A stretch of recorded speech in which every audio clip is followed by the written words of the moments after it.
Mayor of the town of Clayton, I'd like to call our regular town council meeting to order. I ask you to stand for the Pledge of Allegiance and remain standing for the invocation.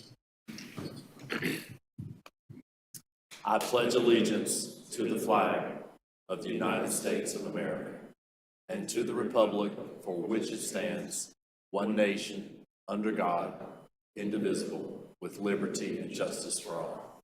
Let us pray. Most gracious and heavenly Father, we thank you so much for the blessings of this day. And we ask, Lord, now that you be with us as we proceed with the business for the town of Clayton. For it's in Jesus' name we pray. Amen.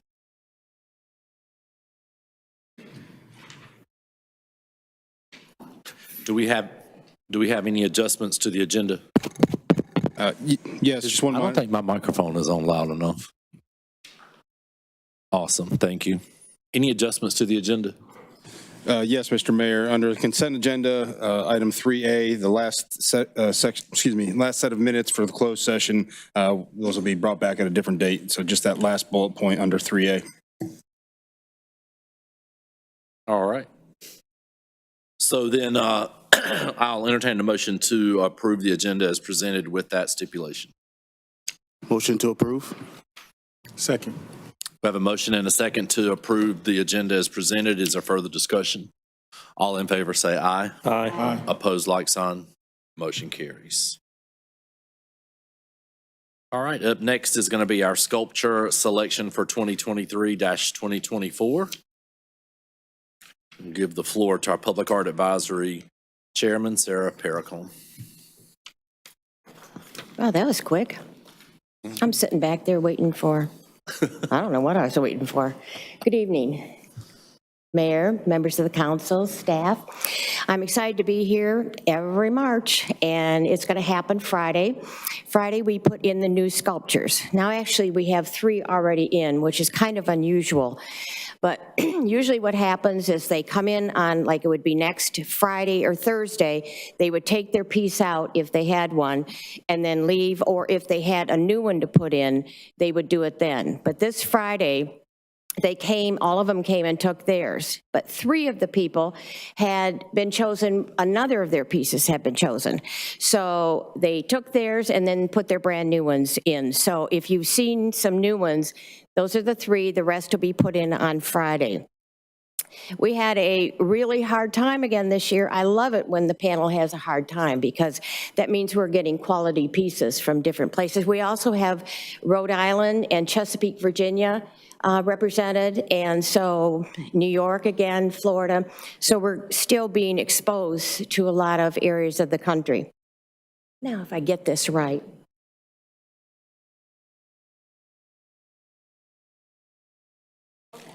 Why isn't it going?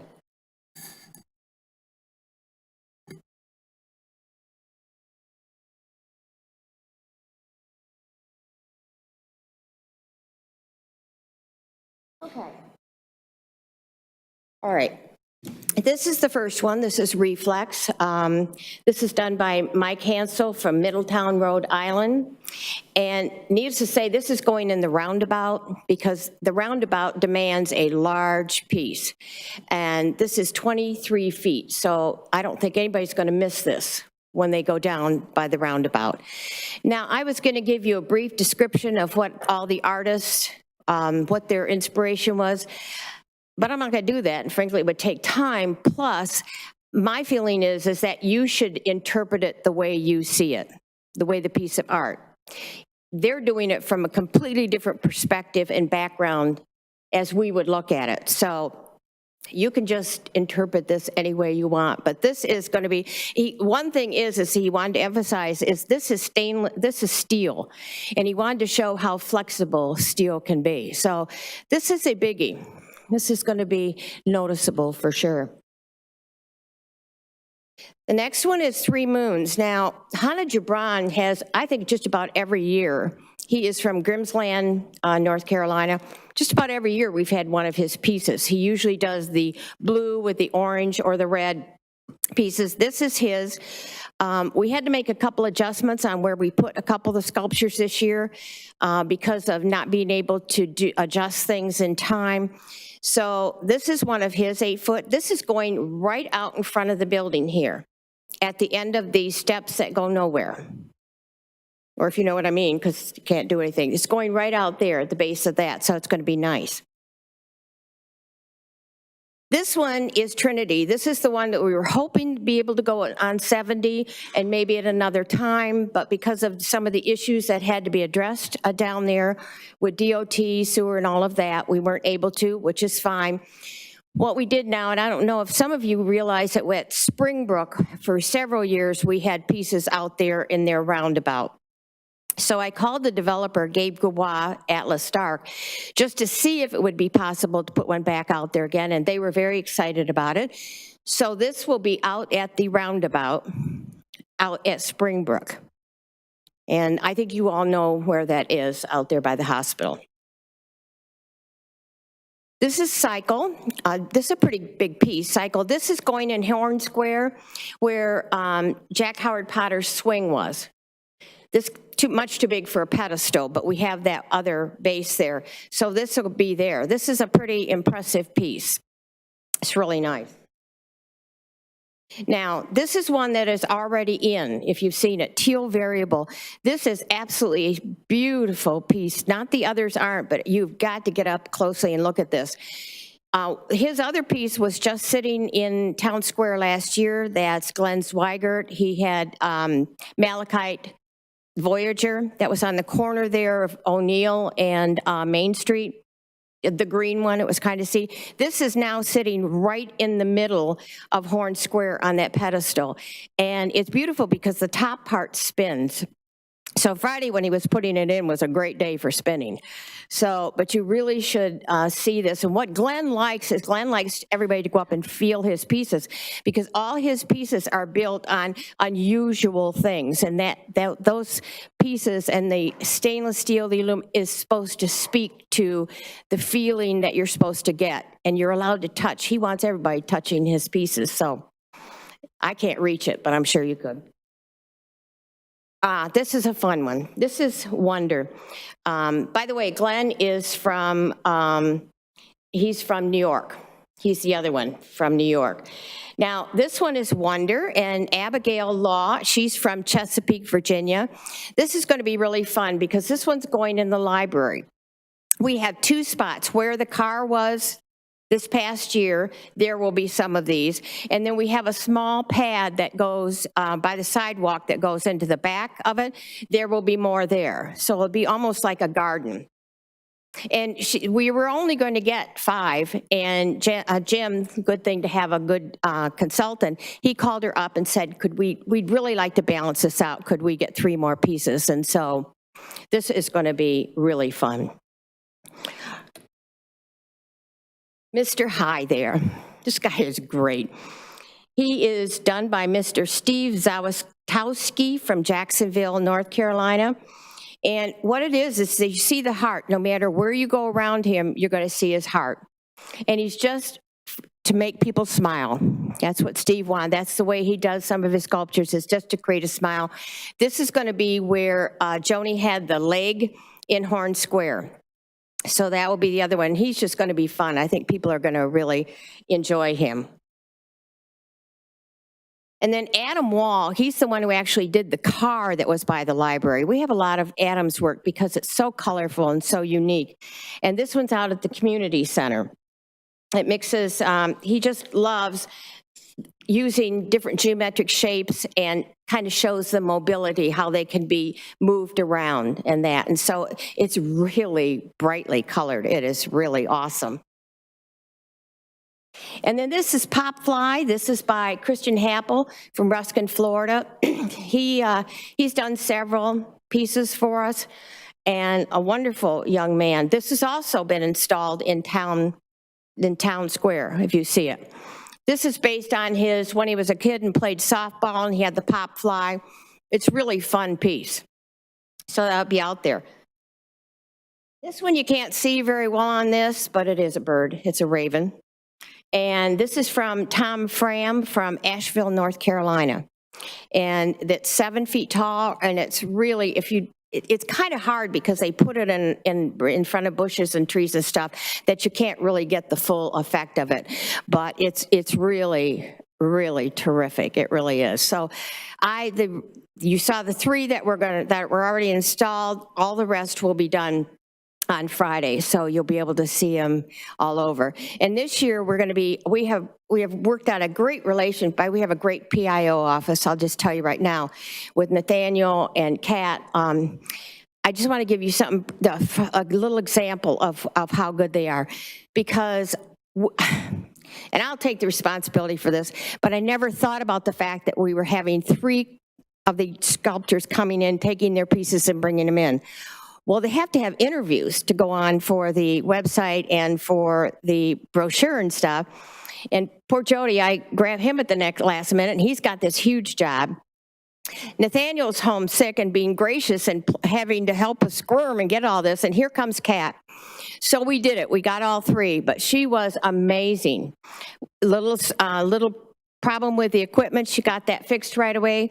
And the best thing, not the best thing she did, but one really cool thing she did is when we were interviewing Adam Wall out at the community center, Adam has a tendency to either talk a lot all the time or not at all. So he was in his not at all. So there's a certain amount of time you had to have for these interviews.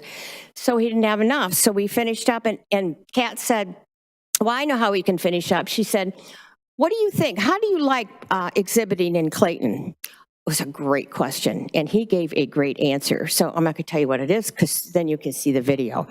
But I want to tell you, they did an awesome job. So this was great. I think they did a great job of choosing these. I think they're going to be a lot of fun. You're going to enjoy them, and I think everybody else is going to enjoy them too. There's one more item of business that the Public Art Advisory Board needs to take care of tonight, and we'll do this briefly. At our September 24th board meeting, we were tasked with developing a marketing strategy to increase awareness about the sculpture trail, murals, and other cultural offerings in Clayton. The goal being to make it easier for those in and out of Clayton community to see what is offered for their enjoyment. A marketing committee was created by the board, chaired by Kristen Ryan. She's a new member of the Public Art Advisory Board, and I will tell you her background. Number one, she is a marketing specialist that has done, I'll just name you 2 companies or 2 organizations she's done work with, because there's a lot of them, is Microsoft has hired her to do work for them, and our hurricanes here in North Carolina, and she's done a whole lot more. She is, well, anyway, so I brought Nathaniel in on that, and he and Kristen are working on some great projects to start with this media exposure. Some really exciting stuff. So I'm going to bring Nathaniel up right now, because one of the things that they're working on, we need some approval on, so he will explain a little bit to you, and so I appreciate it. Nathaniel? Mr. Mayor, Town Council, having met with the marketing committee for the Public Art Advisory Board, they have a lot of great ideas on how we can get the word about public art in Clayton. But one of the first things they'd like to see is a stronger web presence, which would be essentially a homepage for public art in the town. And in order to do that, we've gotten a quote, and to get the page built in the existing platform, which we're already using, would cost us $3,400 to get it launched, and then subsequently roughly $1,000 a year after that. And so what we're looking for is permission to spend some of their marketing funds on that project. And that's money already allotted in the budget, current budget? In their marketing budget, yes, sir. Yes, okay. Questions or comments? I'll just say a comment in support. I think with the way people receive information these days, having a good, strong digital presence is important. So if that's something that you can accommodate in your budget, I would be in favor of that. Just want to make sure one more time. You said 3,400, right? Yes, sir. All right. Do we have consent? We have consent. Thank you. Thank you. Thank you. Thank you. One item of business before we move on, we do, for the record, need to get a motion to approve the consent agenda. So moved. Thank you. All in favor, say aye. Aye. Opposed, like sign. Motion carries. Thank you. All right, up next is introduction and special presentations.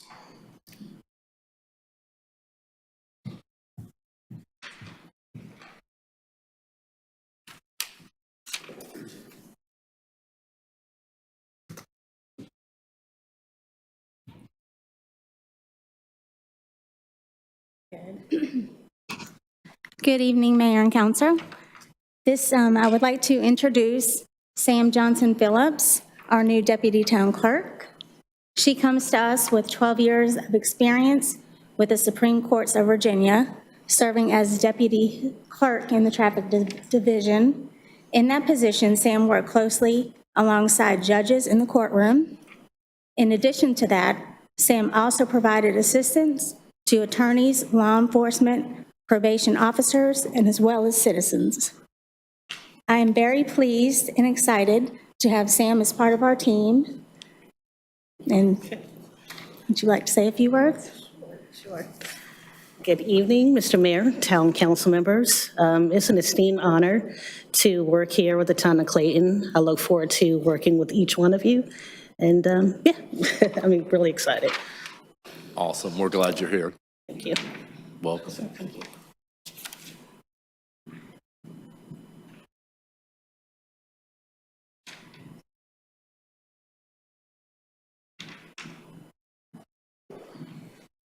Now we'll begin our list of public hearings. The first one is Project Life Dust Development Agreement.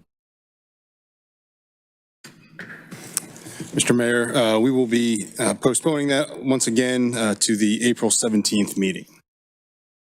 All right, we have that duly noted. Our next public hearing will be 2022-215 RZ Bobby H. Hardy rezoning.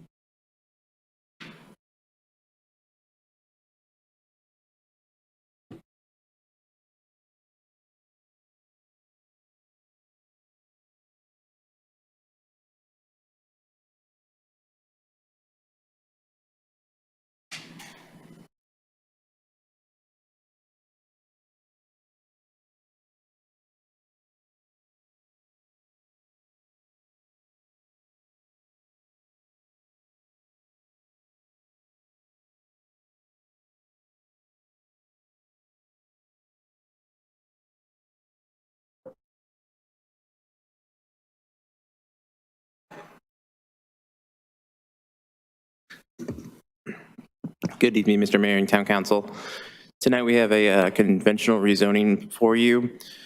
The applicant is requesting to rezone from residential estate to industrial heavy, which is I-2. The current land is vacant. Its location, it isn't directly off of any right-of-way, so it's southeast of the Sam's Branch Greenway and south of Ashcroft subdivision and to the east of Oakdale subdivision. It's approximately 31 acres in size. As you can see here, the current zoning, it's to the west and northeast, we have RE and some residential there, and then it is directly adjacent to another industrial parcel. This parcel is owned by Caterpillar Incorporated. The proposed rezoning would change this parcel from the residential estate to the industrial 2, which is the industrial heavy zoning district. The future land use does call for this area to be included in the employment center designation, which does allow for industrial type uses. As just a reminder, this is taken directly from the 2045 comprehensive plan. It mentions encouraged uses such as industrial, warehouse, office, research and development, text flex, hospital, renewable energy and such. This does fit that criteria. On February 27th, the Planning Board unanimously recommended approval for the Hardy rezoning, and they also approved the following consistency statement. This amendment is also consistent with specific goals of Land Use 1 and policy of Land Use 1.4.1. This is the statement of consistency and reasonableness. Staff recommends approval for this rezoning based on the employment center designation, as well as the adjacent use of I-2 with the industrial use. The planning board also recommended their approval of this request. Factors to consider for the town council: anything that is permitted within the I-2 zoning district can be constructed on the site, and that is something you should consider when you vote to approve or deny this application. Current action now is for either to approve or deny this ordinance. I'm available for questions, and the applicant is here to answer questions as well. Any questions for staff? All right, thank you. If not, I'll open the public hearing. Anyone wishing to speak, please step forward and state your name for the record.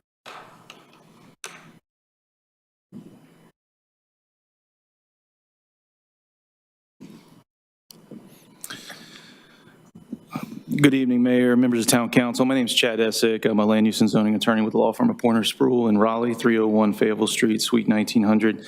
Here this evening on behalf of Bobby and Nancy Hardy in connection with this proposed rezoning. Joining me here tonight is the applicant's son and representative, Drew Hardy. Staff's done a great job summarizing the case, so I don't want to be redundant, but I thought I might speak briefly to the rezoning request and its consistency with the town's comprehensive plan. This parcel of land is part of a larger assemblage of land that's owned by the Hardy family, which has been in their family since the mid-1950s. The Hardy family owns virtually all the land that adjoins this parcel to the north and to the west, kind of out all the way to O'Neill Street, where these parcels get their access from. Several members of the family currently live on this assemblage of land. Drew is currently building a home on the 12 acres right next to this particular site, and his brother and dad also live on parcels adjacent to him. The rest of the assemblage is comprised of farmland where they have cattle and horses, as well as they have a shop where they work on trucks and repair some of their trucks for their existing business, which is Hardy Grading and Landscaping. Further north of this site, on the other side of the parcel that's owned by Drew's uncle, actually, is the Ashcroft subdivision, as staff noted. And then to the east and to the south of this parcel is property that's already zoned I-2, where Caterpillar's facility is located. So as I noted, this property has been used for decades for Hardy's Grading and Landscaping. Well, not this particular property, but this assemblage, where they bring land clearing materials like topsoil, trees, and wood, and they'll a couple times a year chop up those trees and wood and create mulch that they then sell at their retail location on Highway Business 70, or they deliver it straight to their customers. The reason for this rezoning is they want to move some of those recycling activities to this 31 acres where they can store and screen topsoil, and then, as I said, a few times a year they'll grind up some of those wood materials to create that mulch. So in order to do that, to comply with state and local requirements, they need this property to be rezoned to that industrial designation. There's no, just to be clear, there's no construction or demolition material that's brought to this site, and all these materials that are brought on are stored for topsoil, or they're mulched and then taken off site.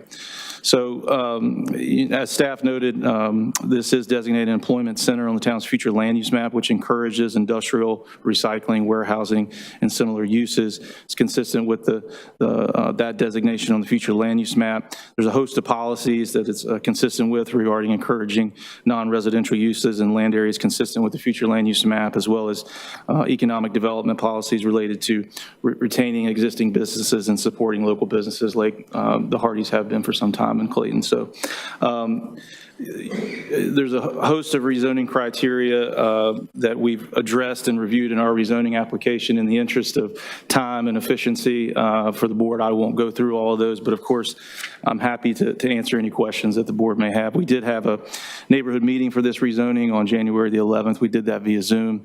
There was one, other than the representatives from the applicant, there was just one person who attended on behalf of Caterpillar, just wanted to know what was going on. No concerns. We explained to them what was going on. The Hardys have had a very, very good relationship and longstanding relationship with the folks at Caterpillar over the years.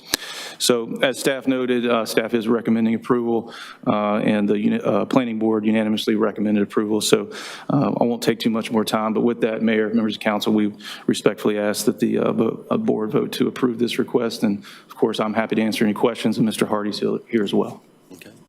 Any questions or comments? Thank you, sir. Thank you. Anyone else wish to speak on this? No one else wishing to speak. I'll close the public hearing and turn it over to the council for deliberation. Mr. Thompson. Ms. Archer. Thank you, and thank you to the applicant for giving the information you did. I wanted to start with saying that I do appreciate the role that this business plays in the community, and I feel it does provide a much-needed service, such as the stockpiling of dirt and mulch and recycling vegetation and that sort of thing. I do see those activities as appropriate time for council to deliberate. I'm just making sure. Okay, cool.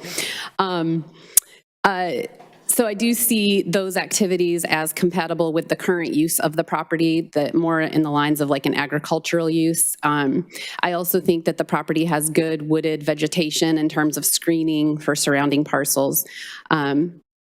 I also see the industrial 2 zoning designation as consistent with the zoning of the adjacent Caterpillar property. So I do see that that is consistent.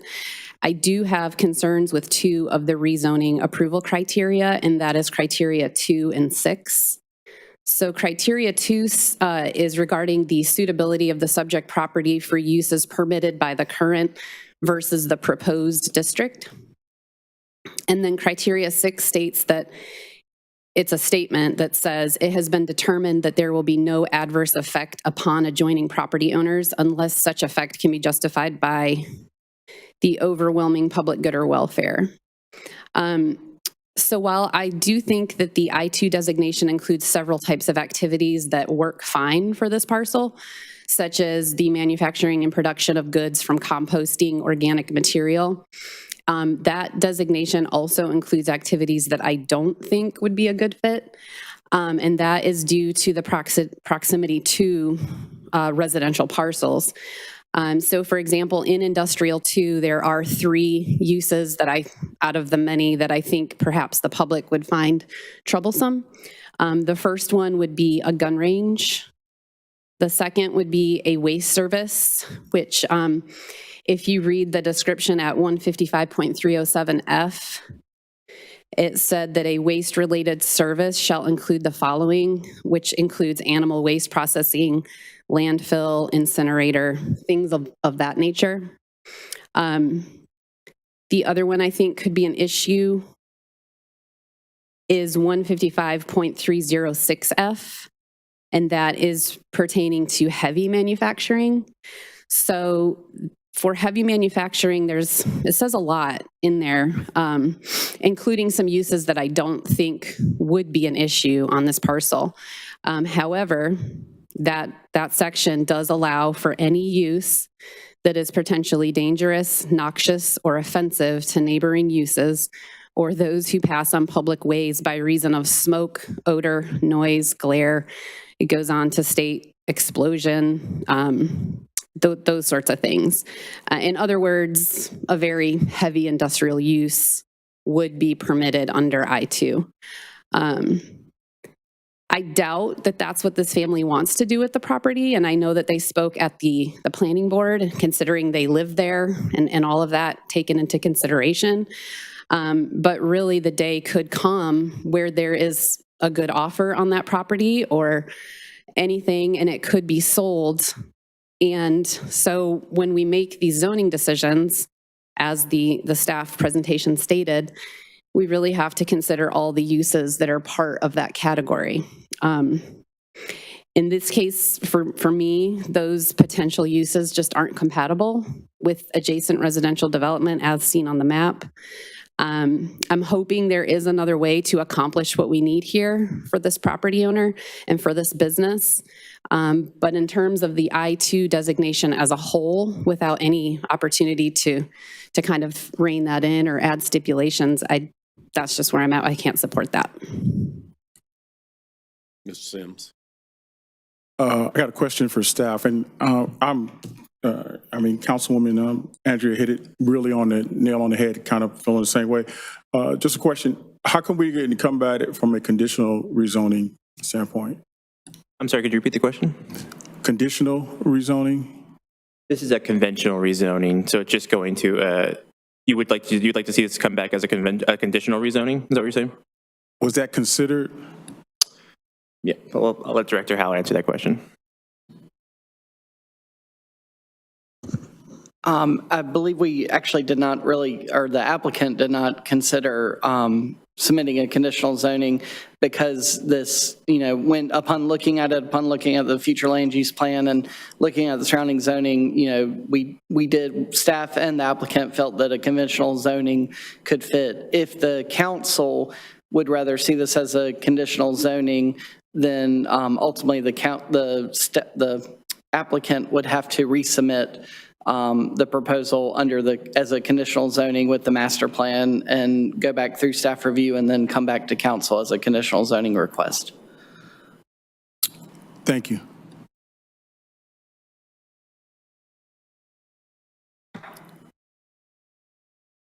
So anybody else? Mr. Thompson. I don't have a problem with it. I do understand the concerns, Councilwoman Archer, and, but things like gun range, we actually had our own out there that was town owned, adjacent to that. So I just don't, I feel like the applicant has met, they submitted an application, they went through and spent time, money to submit the application. And I think it would be undue, to me, unnecessary to ask them to go back and come to us with another application at this point. I'm comfortable moving forward with a vote. I would just say that I find it okay because adjoining property has already zoned this, and there's been no one who has spoken against this.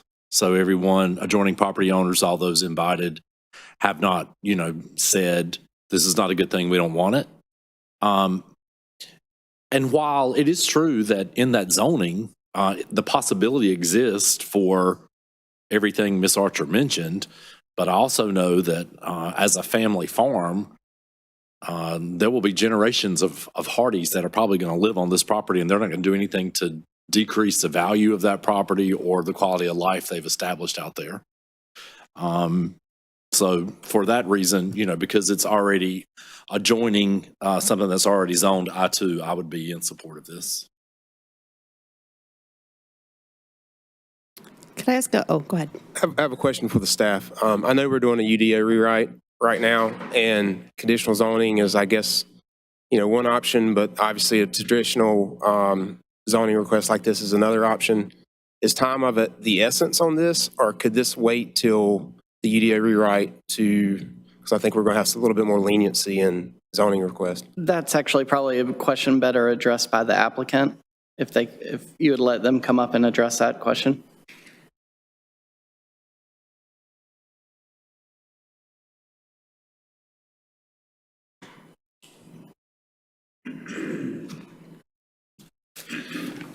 To answer your question, time is sort of the essence. We're really trying to get this property in a position so that we can use it for these activities that I outlined for you. We've working with the state to make sure that we have the permits that we need. And so we talked with staff about what should we apply for, and the indication was we have already existing I-2 next to us. It's consistent with the future land use map as far as what it's calling for, and so that's what we went for, and we thought it was appropriate given what we were looking to do. As it relates to the adjoining or adjacent uses, as I noted, the adjoining and adjacent uses are folks that live there now, and Drew's building a house right there, right next to this site.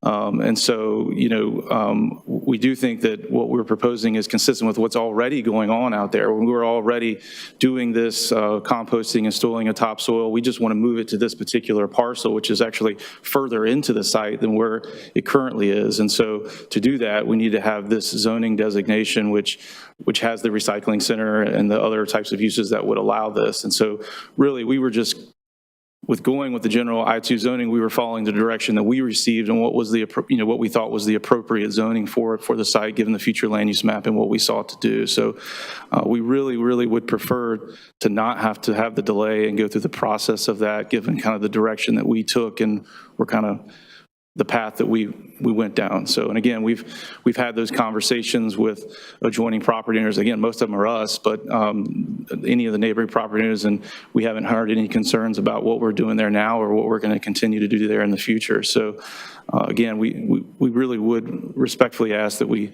not have to go through a different process given kind of where we're at right now. Thank you. And just, I actually have another question. Obviously, I know and trust the family. They've been staples in the community forever. I understand Councilwoman Archer's point regarding, this is perpetual from, with that land wherever it gets sold. But just to be specific, I mean, what exactly will they be doing on this land? Is that grinding them? Well, I'll let you answer it.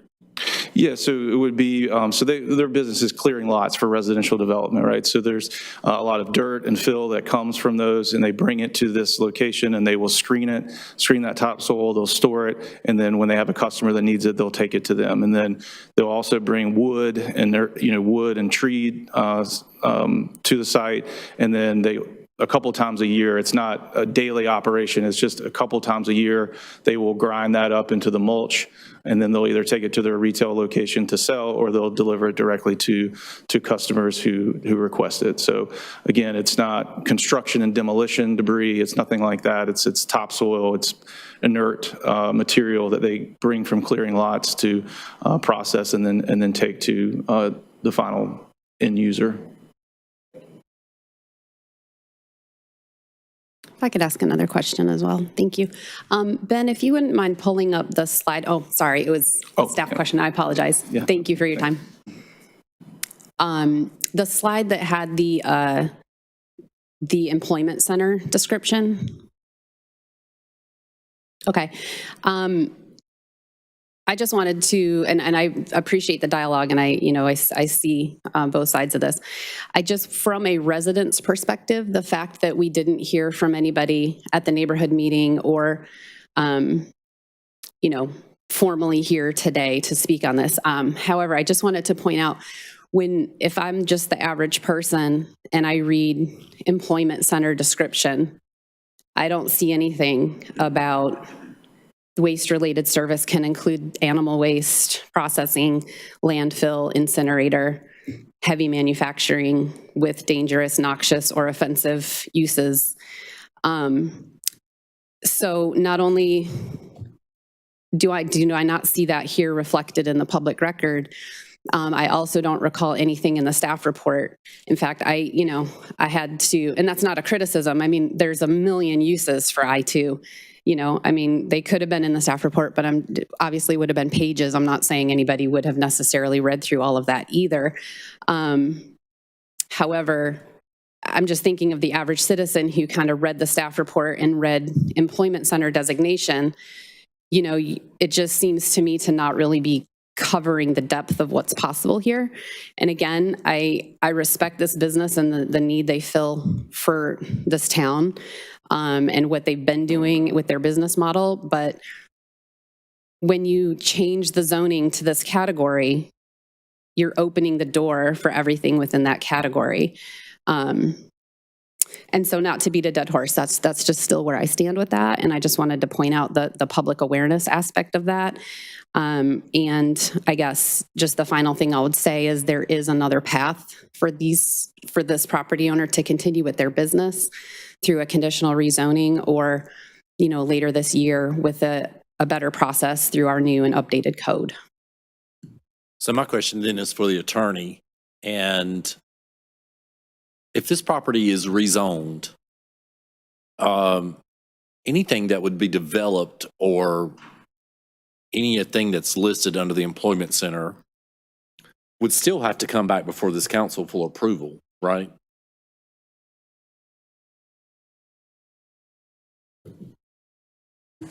Not necessarily, because all of those uses are uses of right. Some of them may require some additional permitting, but not all of them. I guess my question, if I could ask one, Mayor, was whether there was a less intense industrial zone that captured what the applicant wanted to do, but didn't have these additional allowed uses in it that seemed to be offensive. The only other industrial zone we have is I-1, and that would have required a special use permit for the particular use. But that allows more intensive uses than I-2 or less? Less. They're very similar, but there are a few of the more intensive uses are not permitted in I-1 that are permitted in I-2. Okay. So this is the least intense industrial zone we have. I-2 is the most intense. I-2 is the heaviest. It's what we would consider our heavy industrial zone. I-1 we would consider our light industrial zone. And the applicant couldn't do what they want to do in I-1? Not without additional approvals, not without a special use permit. Yes. Yep. Just to point out, I did look before the meeting comparing I-1 to the I-2 zoning. The only use that I identified in the use table that was allowed in I-2 that's not allowed, the only use that's allowed in I-2 that's not allowed in I-1 is heavy manufacturing. All the other uses that I identified in I-2 and I-1 are essentially the same. And in fact, in I-1, there's uses that are allowed, such as like gas stations that are not allowed in I-2. There's a lot more commercial type industrial uses allowed in I-1 that are not allowed in I-2. So again, I think I-2 and I-1, at least when I was looking at the use table, have essentially the same uses with the exception of heavy manufacturing would be allowed in I-2 as opposed to I-1. So I don't think going to I-1, both recycling centers are both permitted uses in I-1 and I-2. As well as waste-related services are permitted in both. I did look at that, and the I-1 actually had more uses like gas stations, and there was a host of other ones that are not allowed in I-2. So I just wanted to make that point.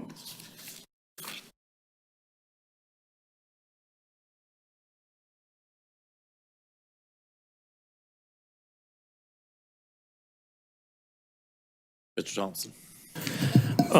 I still believe that this request is consistent with what surrounds it, with what's already there.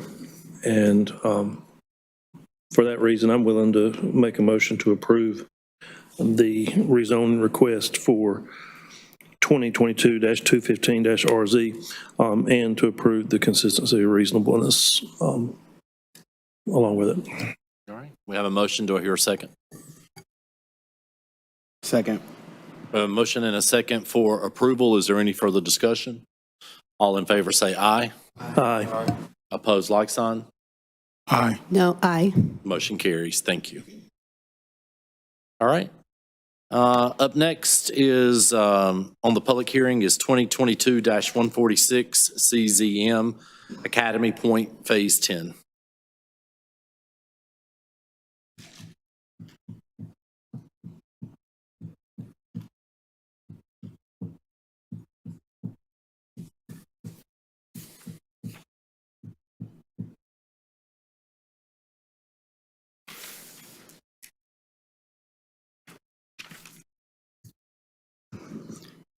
Good evening, Council. So this request is for a conditional zoning district and master plan for Academy Point Phase 10. It would rezone the property from the B2 zoning district to a conditional zoning district, which would allow up to 33 multifamily units for a density of 27, just over 27 units per acre for the phase, or 12.81 units per acre for the entire Academy Point, as this is a new phase, would be considered a new phase of Academy Point. The property size is 1.21 acres and is located on O'Neill Street at Rosemary Street. You can see on the page here the master plan. A majority of what you see on the page is already approved as Academy Point. It's just that red maroon color there in the center that would be the new Phase 10 where the new multifamily units would go. Again, the proposed use as apartments or multifamily. The access would be from Rosemary Street as well as cross-access through the Academy Point neighborhood. Water, sewer, and electric would all be provided by the town of Clayton. As you can see on the map, the proposed property or the proposed rezoning is surrounded by the Academy Point development on the same side of O'Neill Street, and then across O'Neill Street is some R8 and RE zoning. The proposed master plan and conditional zoning would allow for up to 33 apartments. You see the proposed dimensional standards on the screen, as well as the trip generation update that the applicant has provided, showing essentially a net change of 5 additional daily trips, 9 additional AM peak hour trips, and 12 additional PM peak hour trips. One note on the trip generation, which the applicant can address in more detail as well, is that there was a change in our manual that we use, our trip generation manual, from the time of the original Academy Point TIA to the time that they did the trip generation for this TIA. And so that's why the numbers don't completely match up, because the trip generation rate in the manual actually, I believe it decreased for this use a little bit. So it's not necessarily a straight line as far as increase in number of units and increase in traffic. But again, minimal additional trips would be generated, which would not require any additional TIA or any additional offsite improvements. However, the development will be responsible for making improvements along the O'Neill Street frontage. The project will comply with Town of Clayton stormwater ordinance. Public water and public sewer are both already available in the public roads and in Academy Point, and this phase would just connect into those, and electric services also available from the Town of Clayton. There would be the developer is proposing a landscape buffer and 6-foot tall fence between phase 10 and the existing single-family homes in phase 2 of Academy Point, and the interior landscaping and street yard trees would meet the UDC requirements. The developer has provided some architectural standards in the master plan narrative, with the proposal that these new multifamily buildings would match existing multifamily buildings in Academy Point with board and batten and brick facades. The 2045 growth plan calls for this area to be high-density residential, which in the land use plan is written to provide for housing near major transportation corridors, existing commercial areas in downtown with a density of up to 10 units per acre. So while the proposed density is higher than envisioned in the 2045 growth plan, it would be a continuation of existing development on either side and consistent with the general area. The current zoning permits commercial uses. However, the property is surrounded by residential uses, and the proposed conditional zoning district would permit high-density multifamily development similar to what's already there. So the applicant is proposing to connect to public water and extend public sewer to serve the development. Again, the area is currently a mix of residential units or residential uses with multifamily townhome and single-family detached homes. And the proposed conditional zoning district would allow for additional suburban-style multifamily development consistent with surrounding property. The schools, the development is proposed to be served by Cooper Academy, Clayton Middle, and Clayton High School. Both Cooper Academy and Clayton High are on the current CAP school list for Johnson County. The development will be accessed by Rosemary Street and internal cross-access to the Academy Point neighborhood. And as a phase of Academy Point, it will use the Academy Point Parks and Recreational Facilities already established, and it will also have its own recreational amenity. The development is proposed to be served by existing sewer infrastructure on site, and the development is subject to a town wastewater allocation policy. However, they need their allocation is less than 10,000 gallons, so it will be staff approved. The public water is available on Rosemary Street and in Academy Point, and the development will follow town stormwater ordinance, and all town ordinances, procedures, and approvals will be followed.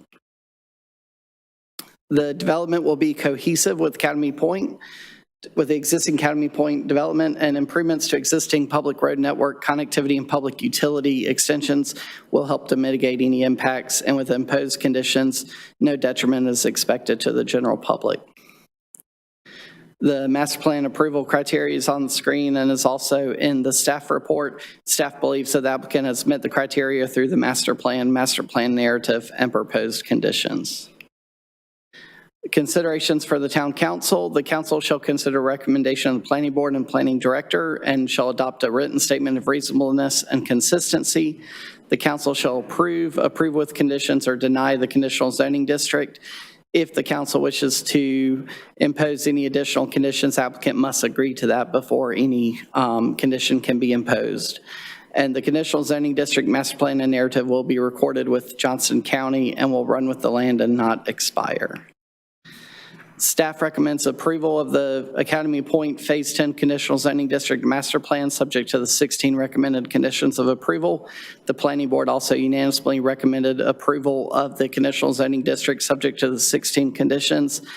And the Planning Board found the project to be consistent with the 2045 Comprehensive Growth Plan Future Land Use Map and adopted the statement of reasonableness found at the end of the presentation. The next several slides are the recommended conditions of approval. Many of these are somewhat standard. The first three are standard that are on all of them. The condition 4 addresses the uses and standards. Condition 5 is regarding a landscape buffer that will be removed because it is a continuation of an existing use. Condition 6 relates to the architectural elevations. Condition 7 is relating to stormwater design. Condition 8 is a requirement to provide a minimum 43 parking spaces, and also that the parking lot shall connect directly to the existing parking lots in phases 8 and 9. Condition 9 is regarding the dumpster screening that's required. Condition 10 is requiring screening of all the HVAC units, and condition 11 is related to the requirement for a sidewalk along O'Neill Street and Rosemary Street. Condition 12 is the frontage improvements for O'Neill Street, and condition 13 is relating to additional access that should be provided not only from Rosemary Street as well as cross access internally. Condition 14's requirement to use Town of Clayton for the power provider. Condition 15 is a limitation on density to match that reflected in the master plan narrative. And then condition 16 is our standard condition that if there's any conflict, the condition shall control. And on your screen is a recommended statement of consistency and reasonableness. The applicant's also here with the presentation. All right, any questions for staff? All right, this has been noted for staff. Okay. Could you go back to the consistency statements, or the conditions actually? So condition number 2, I'm just kind of curious about. I know that's the standard one. Condition 2? Oh. Yes, sir. So, it says it's, this is a conditional zoning, right? So it's easy.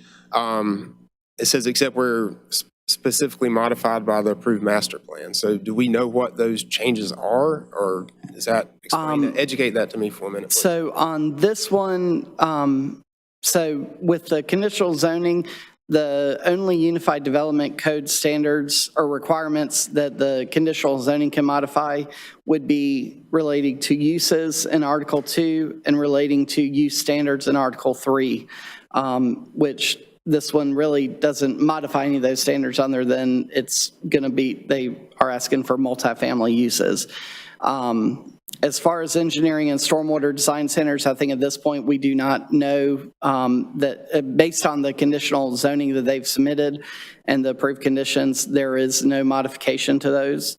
And then the fire code and fire standards, I think on this one, we do not, it does not appear that there's any modification to those. Okay, thank you. And I have another question. So I just want to make sure this is part of a multi-phase development, correct? Academy Point? Correct, yeah. Is anything else being considered on this, any of the other phases, but is it specifically talking about this apartment, these 3 new apartments there, right? Nothing else? This is specifically just for that one parcel on O'Neill Street and for the 3 new buildings. Okay, thank you. That's all. Mr. Sims. Porter kind of asked, so this says phase 10. Is this the last phase? Is there another phases to this? As of right now, there are no other phases that have been submitted or that are waiting to be approved, but the applicant may be able to speak to that if they have any ideas of future phases beyond this. Thank you. All right, any further questions for staff? All right, thank you, Ben. This has been noted as a public hearing, and I'll now open the public hearing. Anyone wishing to speak, please step forward and state your name for the record. Mayor, Town Council, staff. My name is David DeYoung with Riverwild Development, 114 West Main Street, Clayton, North Carolina. Ben's helping me load my presentation here. Mr. Howell did a very thorough presentation, so I'll probably abbreviate mine so we don't have to go through the same stuff twice. This is Phase 10. It is a conditional rezoning. This is Academy Point as it sits today.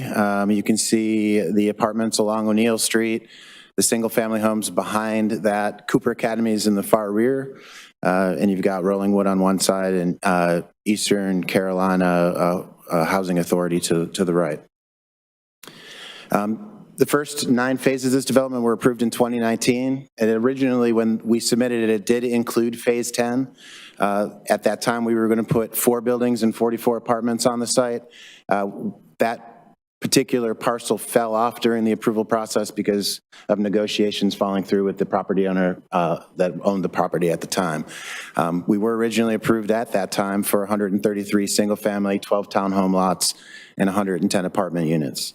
Along with that approval, we dedicated, as a part of this, 6.38 acres of open space, which is about twice as much open space that was required by code. That included active open spaces, including parks that have tot lots and playground equipment and a dog park. The current zoning of this is B2. It is an infill redevelopment site. It's completely surrounded by existing development. The current use is vehicle repair and storage. The permitted uses, some of the permitted uses by right in this district would be a C-store with gas sales, financial institution, motel, hotel, laundry services, offices, things of that nature, things that we think don't belong here, surrounded by residential, but more on Main Street or 70 business. Here's some just current aerial imagery of the site. One's looking north up O'Neill. You can see the apartments that are lining it on both sides. And one is looking south back towards Main Street. So close-up of the site. What you can see here is it's 3 buildings. We're currently using 2 of those buildings. The third building, which you see to the left, is clearly dilapidated and needs to be torn down, and there's some overgrowth of vegetation along Rosemary Street that really is hindering right now safe site distance and safety. So those trees, a majority of those trees will come down to open up that safe site corridor. Our proposed zoning is CZR, so this is conditional zoning. We are proposing the 3 apartment buildings, 33 apartments. There will be an active open space for the residents here. And we are, like I said, we had 4 buildings here. We pushed it down to 3. And one of the reasons to do that was to make sure we can exceed the parking requirement of the code. Other features of the site is it will have consistent architecture with the other buildings you see along O'Neill Street. We'll have landscape buffers, open space, sidewalks, curb and gutter, which currently don't exist for this section of O'Neill Street, and stormwater control. As Mr. Howell said, we are consistent with Growth Plan 2045.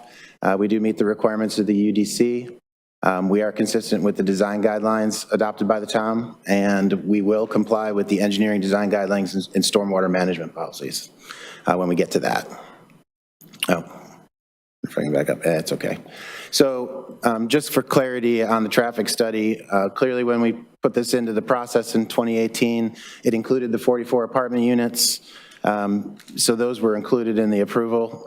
So the difference in trip generation here of 5, as Mr. Howell said, partially due to a change in the use codes, but also there were 44 other apartments in there that are now being dropped to 33. So we had accounted for it at the time of the original approval.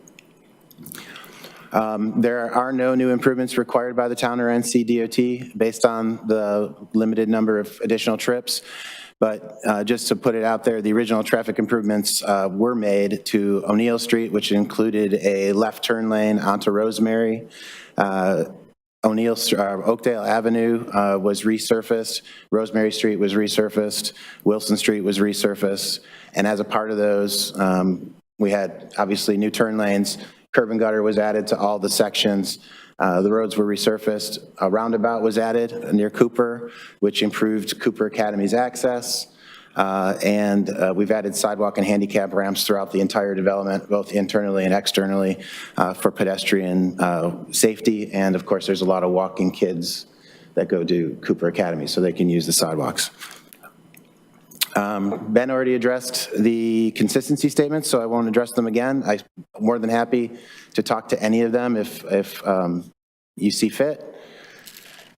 And basically, we're requesting our rezoning from B2 to CZR, 3 buildings, 33 apartments. We will include open space and a totlet. The architecture will match exactly what you see here. And we fully accept all the conditions of approval recommended by the planning department. And I'm happy to answer any questions you might have. Thank you. Any questions for the applicant? Mr. Casey. I was just kind of curious, you know, this community has a mixture of housing types. What was the thought process of you putting more apartments along the front of an hill, considerably probably more intense than adding some houses, single-family housing?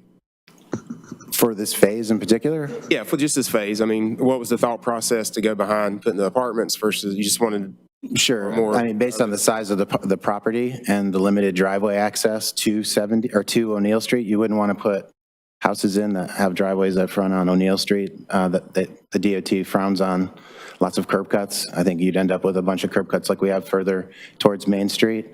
Also, for consistency with the other buildings that we've already built, this provides a unified look across the entire frontage of the property and project. Right, yeah, I know. I mean, some of your other housing is alley loaded, so that's kind of what I was thinking, but I mean, I understand the thought process. And just curious, in lieu of the fire that we had on O'Neill Street a few weeks ago, does these apartments have sprinkler systems in them? Yes. Okay, cool, thank you. You all in? Mr. Sam. 2 quick questions. So what is this the final phase? I asked that too. Yes, it is. There is one other parcel that is within the development. It's called the Kennedy Tract. It's a 1-acre parcel that was potentially going to be part of the development, would have had single-family houses on it, but Mrs. Kennedy has no interest in selling her property, so as far as we know, this is the absolute last phase of this development. And I just want to get some clarity for me, okay? Could you go back to that slide as far as on the traffic?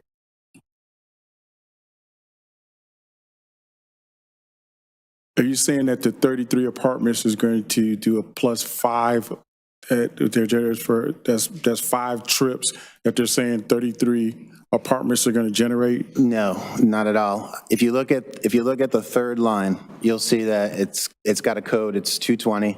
That's a traffic generation manual code, and it talks about multifamily housing. You see 143 units is going to generate 992 trips per day.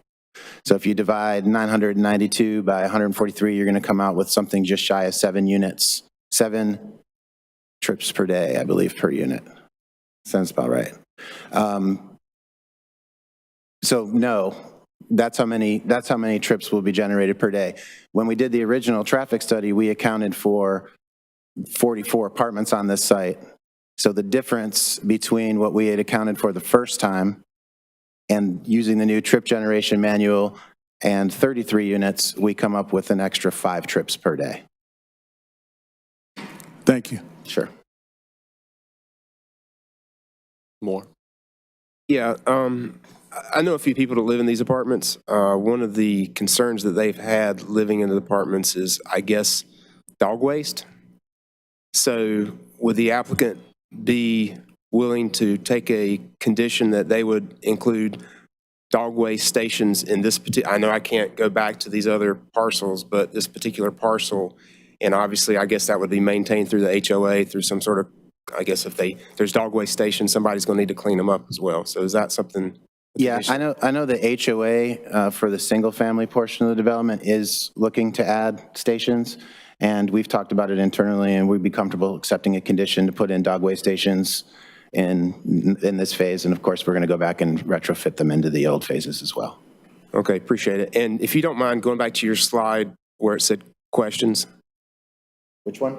The very last one. Oh, one more, sorry. Go forward one more. Yeah, so if you see this is the existing that are already there. If you notice those sidewalks that are within the buildings, they don't actually connect to the sidewalk on O'Neill Street. Would the applicant be willing, as another condition, to make sure they connect to the, I guess, the main sidewalk that is on O'Neill Street? So my understanding is the reason those connections were removed is because of the topographical changes in the site.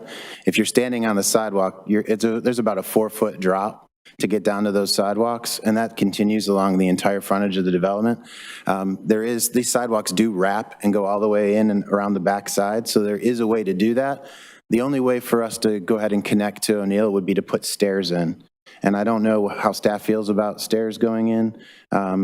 It would be within the right-of-way of O'Neill Street if we added those stairs. So that's kind of a question. If that's something staff is interested in seeing, then certainly we can try to do that. But the only way to accommodate what you're asking for is to put in a walkway, 2 stairs up to the right-of-way. Thank you, and that makes, I understand that. I guess, could we make a condition where you have a conversation with staff, and if it thinks it's something staff feels isn't necessary, I'm just, from a connectivity standpoint, I would just walk through the grass, and maybe that's... I just also mentioned that this would be the only one of those buildings. The new section in Phase 10 would be the only the 3 new buildings would have that, the other buildings would not. So that would be inconsistent with the phases that are already approved. And it would be a pretty extensive application process or administrative amendment to go back and change those other phases. Yeah, I wouldn't expect to change the old phase. Anyway, from an accessibility standpoint, that's what comes to mind. All right, anyone else? Thank you, sir. Yes, sir. Anyone else wish to speak on this?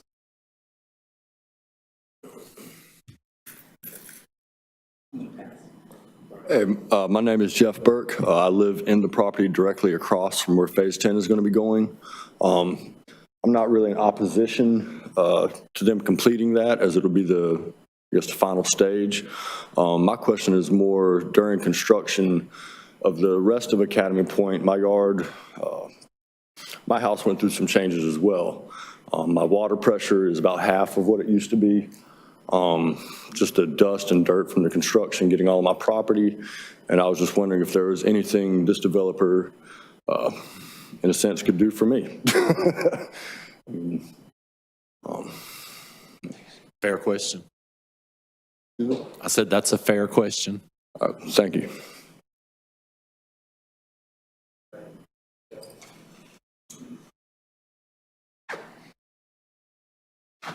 I was going to let everyone else who wanted to say something, and come up and address that if you want me to. Let's just go ahead one at a time. For okay, that's fine. It's the last 3 buildings. When we were doing, obviously, the other buildings, we were widening O'Neill, which was required as a part of this. There was a lot of extensive utilities and improvements that happened at that same time. I can't really speak to water pressure in the town and why it would be any different. Perhaps the engineer could clarify that. But all of the construction that we'll be doing on this last phase, and if you look.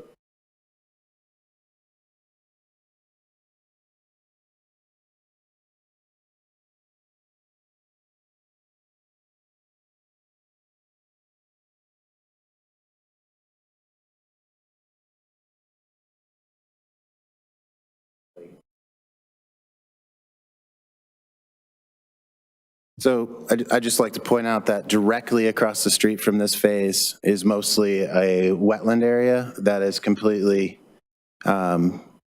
encumbered by trees and vegetation. So the majority of this frontage is facing that. There might be some exposure to some houses, but all of the construction will happen from the parking lot side of these 3 buildings. So we'll be on the other side. And of course, we have to adhere to the erosion control requirements of the town of Clayton.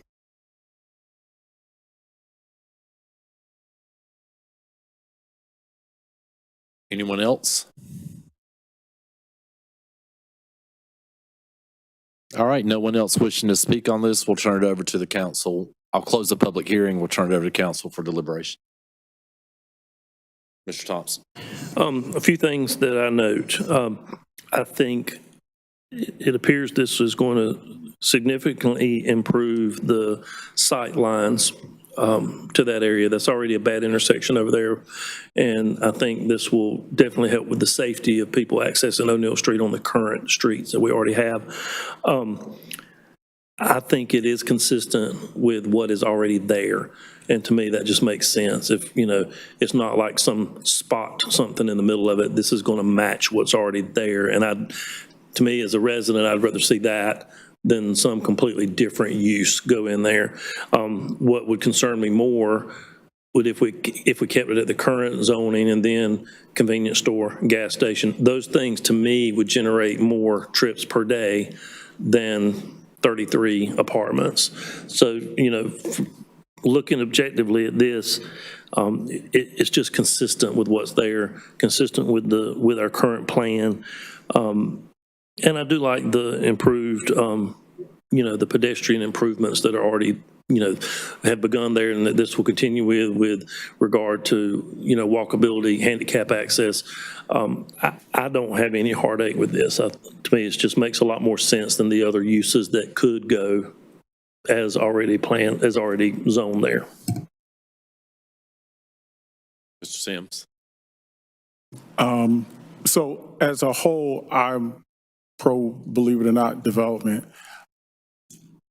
I look at this project, and because of what the links between on some of the presentations, what it's saying with phase 7 and 8, is going to allow certain things for the completion of this link to that. I understand that, and I'm favorable to that. The problem I'm having, I struggle with, is I got bombarded, like some of you are here, with O'Neill Street and the traffic and just all the growth that's taking place.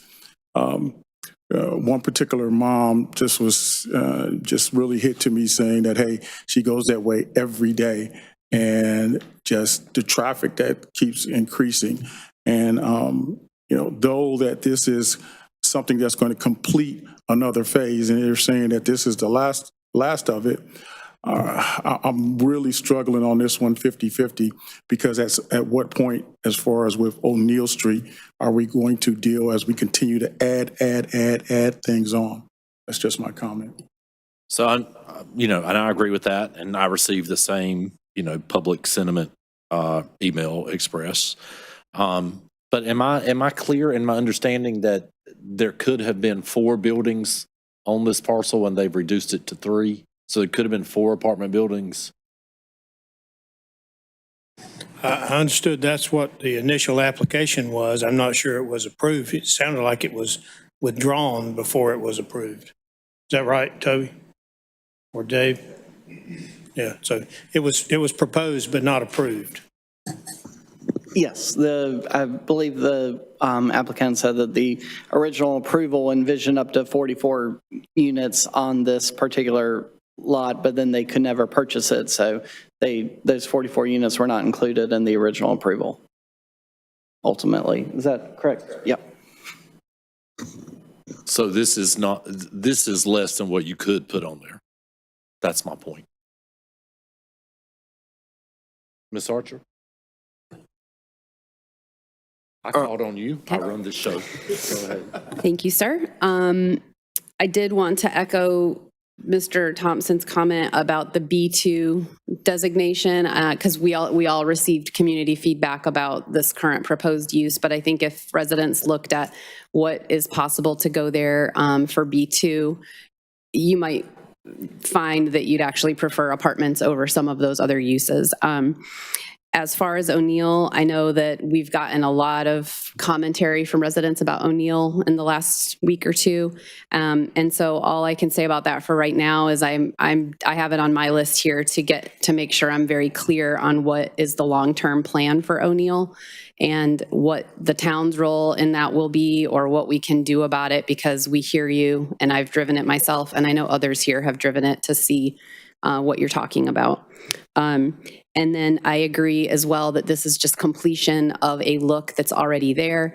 How you feel about the apartments that are there right now. At this point, we're completing a look and completing a phase. And I think anything else on that property just really wouldn't make sense at this point in time. And then if it's okay with you, Mr. Burke, I was going to get in touch with you for just additional information about your water pressure issue and just see if I can, help troubleshoot that, if that's a town issue or what. Basically, we just need you to give your address to staff before you leave, so we can connect. Staff is on it. Thank you. Mr. Casey.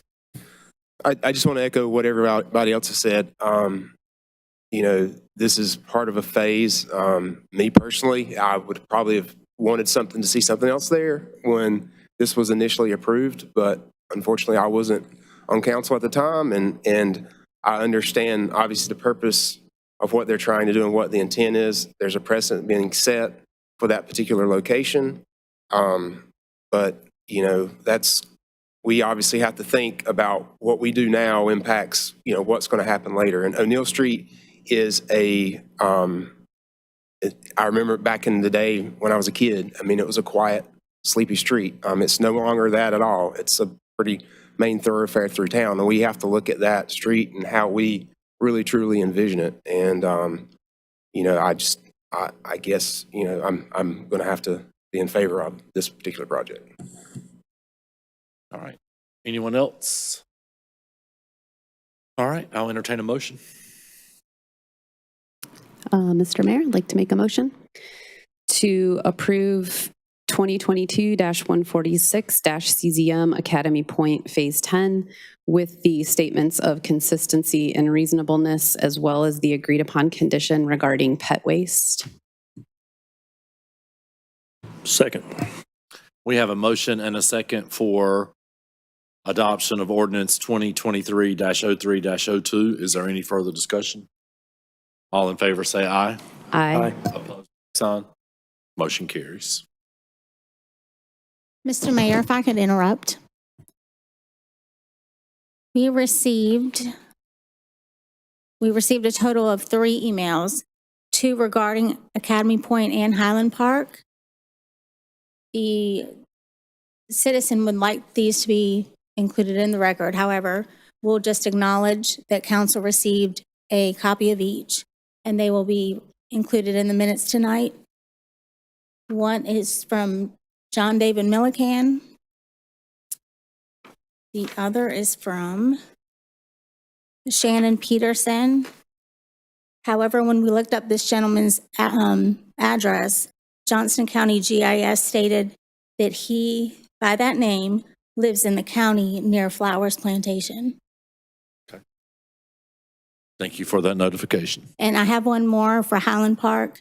After we discuss that, I'll address that. All right. Thank you. All right. The next item on the agenda is public hearing 2022-163 CMZ Highland Park Conditional Rezoning District. Good evening, council.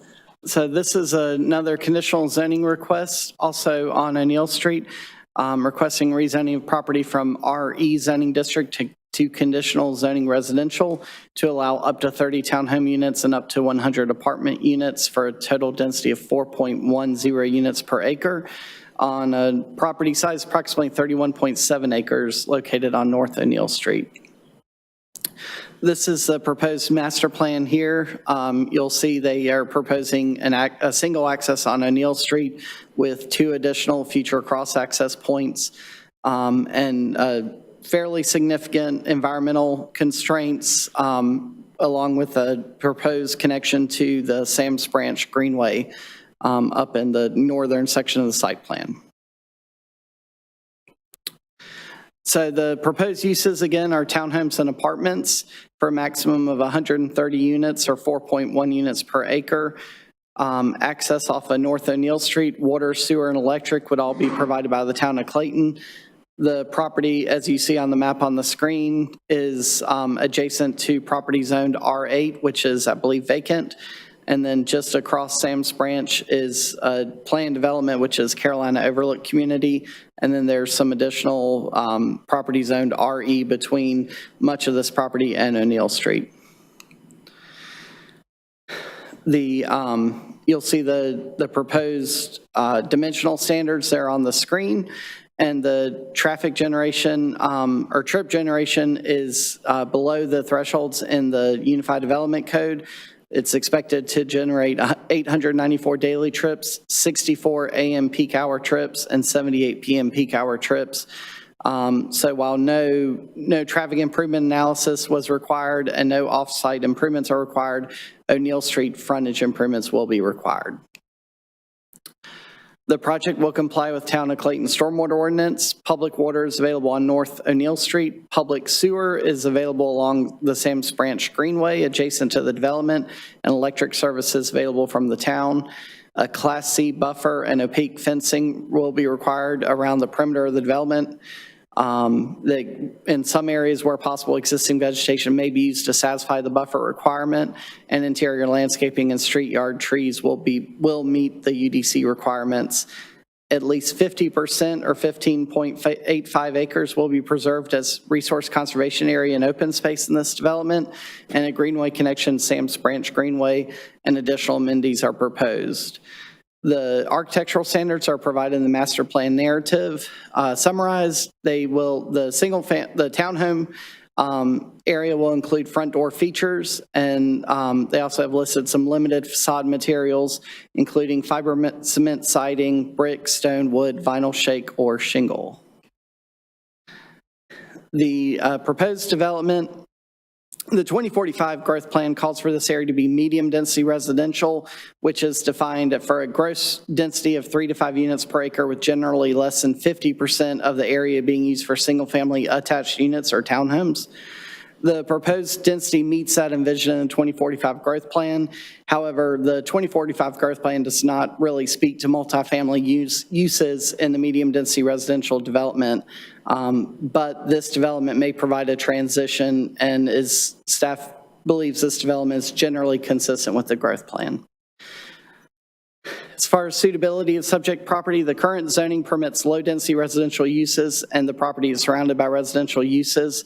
The proposed conditional zoning district would permit medium-density single-family attached to multifamily development, and the applicant is proposing to connect to public water and extend public sewer to serve the development. The area is currently a mix of residential uses. Multifamily, townhome, and single-family detached are all around it, and the proposed conditional zoning district would allow for additional suburban-style mixed residential development consistent with the surrounding property. Again, schools, this development would be served by the same schools as the previous development. And again, Cooper Academy and Clayton High are on the current CAP school list for the county. The development will be accessed by North O'Neill Street.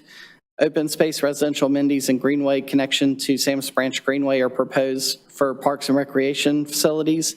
The development is proposed to be served by existing sewer infrastructure along Sam's Branch Greenway, and the development is subject to the town wastewater allocation policy.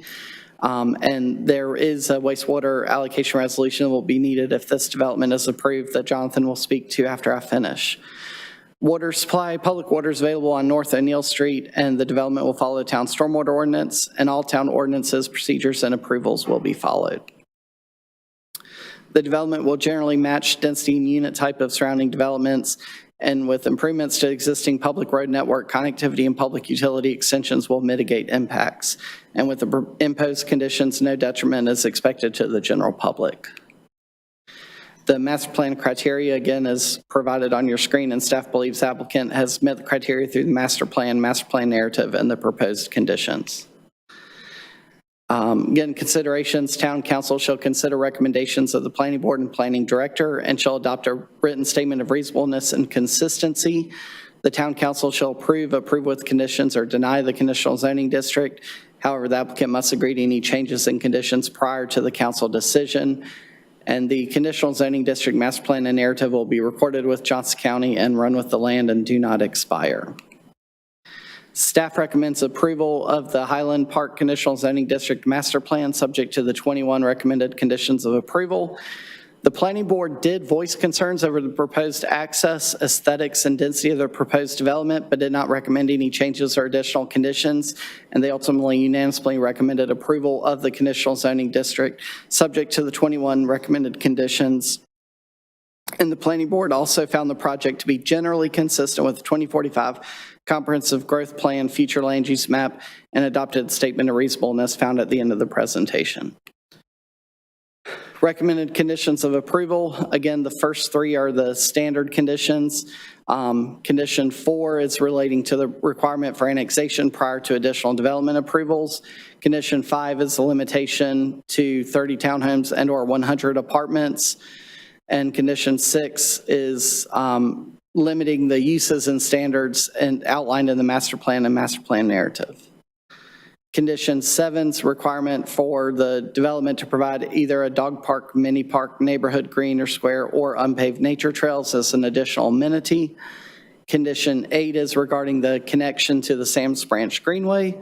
Condition 9 is regarding public recreation open space dedication fee in lieu, and how that will be calculated and provided. And condition 10 is requiring the Class C buffer with opaque screening with allowance for existing vegetation to count towards that buffer where possible. Condition 11 is requiring the stormwater plans and design to meet the town stormwater requirements at the time of site plan submittal. Condition 12 regarding public water and sewer being provided by the town of Clayton, and that the design shall be approved by town staff during the construction drawing process. Condition 13 is a requirement for town of Clayton to be the electric provider. Condition 14 is a requirement for provision of guest parking for both the townhomes and apartments. Normally, only apartments require guest parking, so they are going above and beyond there. Condition 15 is a requirement for the townhomes and apartments to meet the architectural standards. And condition 16 is relating to the 2 future cross-access street stubs. Condition 17 is a requirement for minimum 50% of the total site be preserved as resource conservation area and open space. Condition 18 is regarding the ownership and maintenance of the internal roadways, either by a homeowner association or accepted by the town as public roads, depending on the ultimate design. Condition 19 is a requirement for the alleys to be marked as one way unless they are designed to be wider to operate as two-way operation during construction drawing review. Condition 20 is a requirement for O'Neill Street frontage improvements, and condition 21 is a standard condition regarding conflicts. And this final slide is a standard slide with a recommended statement of consistency and reasonableness, and I will hand it over to Jonathan to provide a brief update on the wastewater allocation. Good evening, Mayor, Council. Jonathan Jacobs, Assistant Engineering Director. I wanted to make note that Heidi is passing out a resolution of approval for wastewater for this project. It looks like it was inadvertently omitted from the agenda packet tonight. So if staff or if council is comfortable acting on that, after you provide action on the conditional rezoning, if you would, like we normally do, provide action on the wastewater. And at a highlight, you're being passed out resolution 2023-11 to provide wastewater allocation to this project for 43,500 gallons with an availability date of the town signing the extension permits of January of 2024.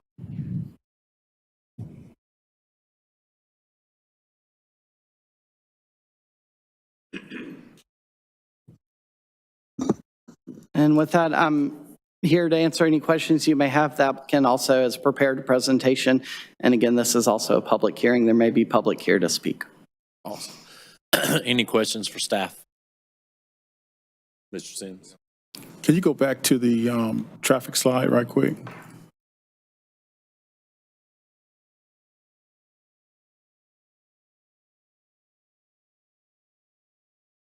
So again, just for clarity, they're saying as a whole, is estimated. And I know it there's not a traffic study that's required because of what's being built. But from what you have right here from a generation standpoint, you're saying it's going to be 894 daily trips. That's what the average total for the day. And at peak hours, at the AM hour, it's going to be 64. That's correct. Okay. and 78 for PM. So I guess my question is that we're talking about, what was it, 30 townhomes and 130 apartments? Was there up to 100 apartments? Up to 30 townhomes and up to 100 apartments. And so they did their, it appears that they did their trip generation based on those numbers. And that'll cover both of those, is that Yes. correct? Yep. Thank you. You're welcome. Just real quick, I know that you said it's generally consistent with the growth plan. What is the part that's inconsistent with the growth plan? Sorry, say that one more time? You said that it was generally consistent with the growth plan, so I'm just asking what is inconsistent with the growth plan? What is inconsistent or what is consistent? What is inconsistent with the growth plan? Because you said it was generally consistent. Yeah, so as I mentioned, the growth plan does not speak to really apartments or multifamily uses in that medium density residential category. And so that's one of the areas where staff, would consider it potentially not to be inconsistent, to potentially be inconsistent with the growth plan because they're proposing multifamily units and the growth plan really does not speak to multifamily units in this land use classification. And since it does not speak to that, it is then going to be up to council to make that distinguish? Yes. Okay. So just for clarity for my part, because I'm on the same track with Avery, can you define for me generally consistent? I use that terminology really just to mean that it, for the most part, it's consistent from a density standpoint, and from a, I guess if you look at the land use plan as an overall, really guiding the density and the uses, it's generally consistent with the density. And it's generally consistent with the uses. I mean, they're proposing townhome uses, which the medium density residential category does speak to. But again, it's not complete. I would not say it is outright consistent because the land use plan does not speak to multifamily uses in this land use category.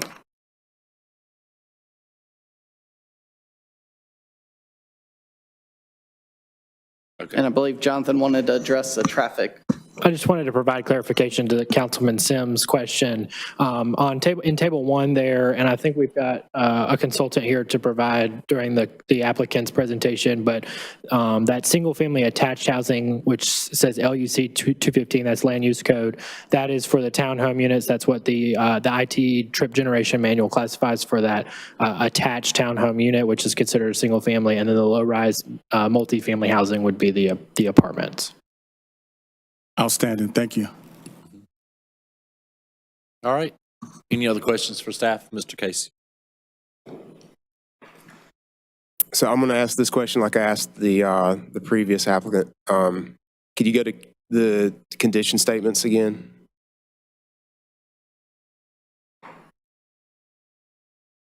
So course number 2,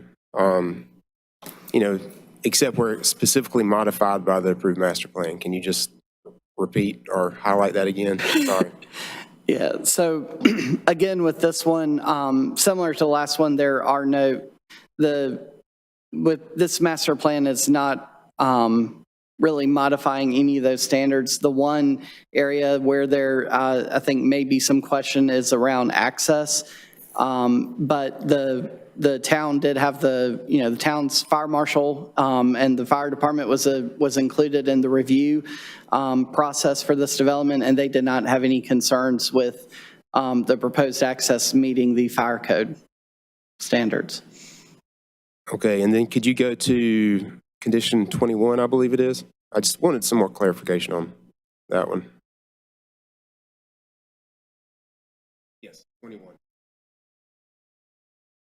Could you elaborate on that? I'm just trying to understand. So is that basically saying the master plan or the narrative that was presented is basically what they're going to do, or that's the rule, that's, Yeah, testimony, sworn, I mean, not, it's not sworn testimony, but testimony. Yeah, so condition 21 actually has previously been, the reason we use it now is it was recommended by the town attorney. And so essentially what it addresses is if there are any conflicts, which we occasionally have, you know, and sometimes it's because the master plan narrative may not get updated before we finalize the conditions. But this condition is just meant to say that if for some reason, as you're looking at the master plan narrative and these conditions, if there is some sort of conflict there, that the conditions really control. So for example, if, you know, if someplace in the master plan narrative, it said that they were going to do 135 units, but the condition limits them to 130 units, the condition controls versus what's written in that master plan. Okay, thank you. I have a few more. I may take a break and let somebody else ask some. There were a lot of, I mean, I watched the planning board meeting multiple times. There was a lot of conversations and there was a lot of hesitancy, I could tell.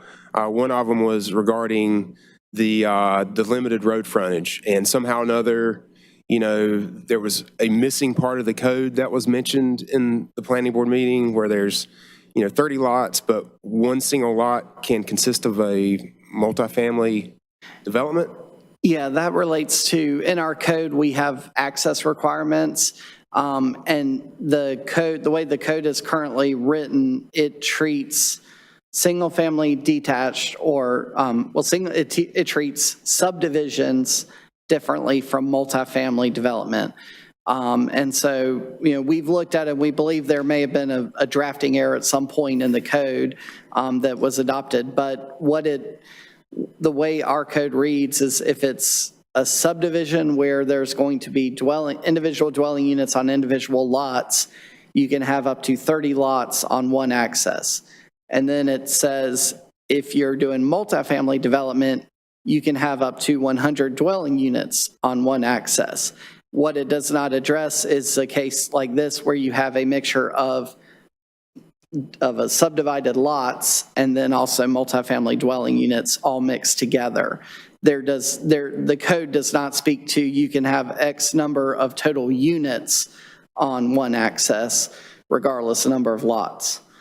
And so that's where we, you know, as in looking at it, staff made the determination in discussing it with the applicant and others that really when you put that together, they can have up to 30 lots, or they can, that's where the maximum of the 130 total units came from, was no more than 30 lots and no more than 130 total units. So they could have, for example, 29 townhome units on individual lots and then a 30th lot with 100 multifamily units on the one access.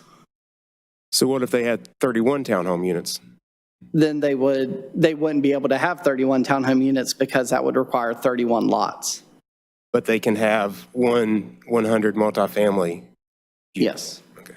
So is that the intent though? I mean, I understand you said kind of one and the other, they don't, I'm just trying to. Yeah, well, and the North Carolina Fire Code now allows 100 dwelling units regardless on one access. And so that is, you know, it's from that perspective, our code, the multifamily portion of our code is consistent with the North Carolina Fire Code. All right, I'll let somebody else ask some questions. You better get your questions in while you have the floor. I may have another one. But... Okay, well, if you do, I'll come back to you. All right, anyone else? All right, so thank you, Ben. We'll now open up the public hearing. Anyone wishing to speak, please step forward and state your name for the record.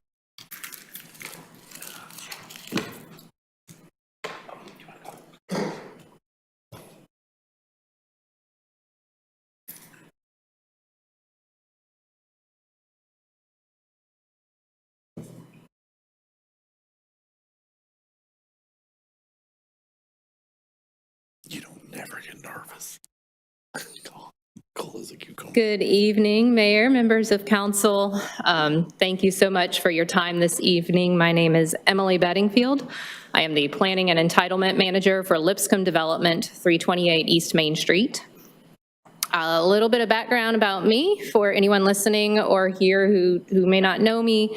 I'm an urban planner by trade, and I say that because I think it provides background to some of the things I'm going to speak about this evening. I have over 15 years in the field. I have an environmental studies degree as well as a master's in urban and regional planning, and I've worked in both public and private sectors, done a lot of long-range planning, a lot of short-range planning, and a lot of everything in between. So, of course, we're here this evening to speak about the proposed Highland Park Conditional Zoning District. I wanted to point out its location. I think we all know at this point where it is. This is just outside of our downtown core. You can see, obviously, I think an aerial view shows it so well, the condensed urban core that we have of our town, and then you just go 1 mile off of Main Street, and that would be the entrance to this property. I also want to point out that looking at this map, it starts to look like maybe we're pushing out a little bit. Maybe this is a little bit outside of that urban core. There's a lot of green, a lot of undeveloped land. Are we asking for something that's taking place on, forested property that's going to be surrounded by nothing else? It's going to be an island of development. And I think it's important to point out that that is not the case, right? This is a map that's taken from the Planning Department's website via the GIS application that shows approved and projects that are under consideration. The projects in purple are approved and often under construction, and the projects in yellow are under consideration currently. So you see we're the blue star there, and what this really points out is that this is not pushing out from anything. In fact, it's filling in a donut hole of high density, lots of development. If you look at Ashcroft Phase 2, just a tad bit north of here, we've got 772 units coming. 293 of those are single family, 299 townhomes, and 180 apartment units, plus commercial space. Of course, we've got Carolina Overlook directly adjacent to this parcel. We've got the property to the west of that under consideration currently. And I know where I've got the question marks, the Steeplechase property will be coming to the town soon as well for additional development. So again, rather than pushing out from our downtown core, this is actually continuing a pattern of development for people who want to be close to our downtown because it is awesome and is amazing. So I just think it's really important because not everything that you see up there is built yet. So just know that it's all coming, and this is just part of the pie. Of course, the future land use map designates this as medium density residential, as staff pointed out. Again, this is adjacent to our downtown core, as you can see on the map. It sits directly between some commercial areas, the commercial area of downtown, and we've got the future commercial node that will come into play with Ashcroft Phase 2. I'd also like to point out we've been making future land use maps as part of our growth plans, our comprehensive plans for this town for a very long time. So the town, a reason that we do those future land use maps and adopt those comprehensive plans is to predict growth. We look at proposed densities. For example, the medium family density is 3 to 5 units per acre. We look at that compared to undeveloped land, and that allows us as a community to plan for that growth. We're planning for those impacts to O'Neill. We're planning for impacts to our wastewater and water services. We're planning for those impacts to our downtown and the needed services that we're going to want in our downtown to serve that growing population. We communicate with the school systems. Our future land use maps allow us to do that, and that's why they're such an important part of urban planning and long-range planning. And this project absolutely meets the densities that were identified within that process. And I want to point out the description of medium density residential from the future land use map. It says that it is comprised predominantly of neighborhoods with housing units that are more urban in character and closer proximity to commercial services and centers. As I pointed out, of course, we're sitting right between a commercial node that's forthcoming with Ashcroft and then absolutely, of course, our downtown area. It's a transition from the more suburban or rural areas to our high-density urban core. And the density would be varied based on utilities, topography, and environmental features. We have a lot of topography and environmental features here, which I will touch on. The designation is applied and should be between 3 and 5 units per acre. If you looked at 5 units per acre here, it would be 158 units. We're proposing a maximum of 130, which equates to 4.1 units per acre, well within the recommended density of the growth plan. So what is Highland Park? What is it that we're actually proposing out there? Because a blue star on a map doesn't tell you much, and our master plan is vague, as it should be at this stage. We're proposing a small village of garden-style, low-rise condominium units and the attached single-family homes.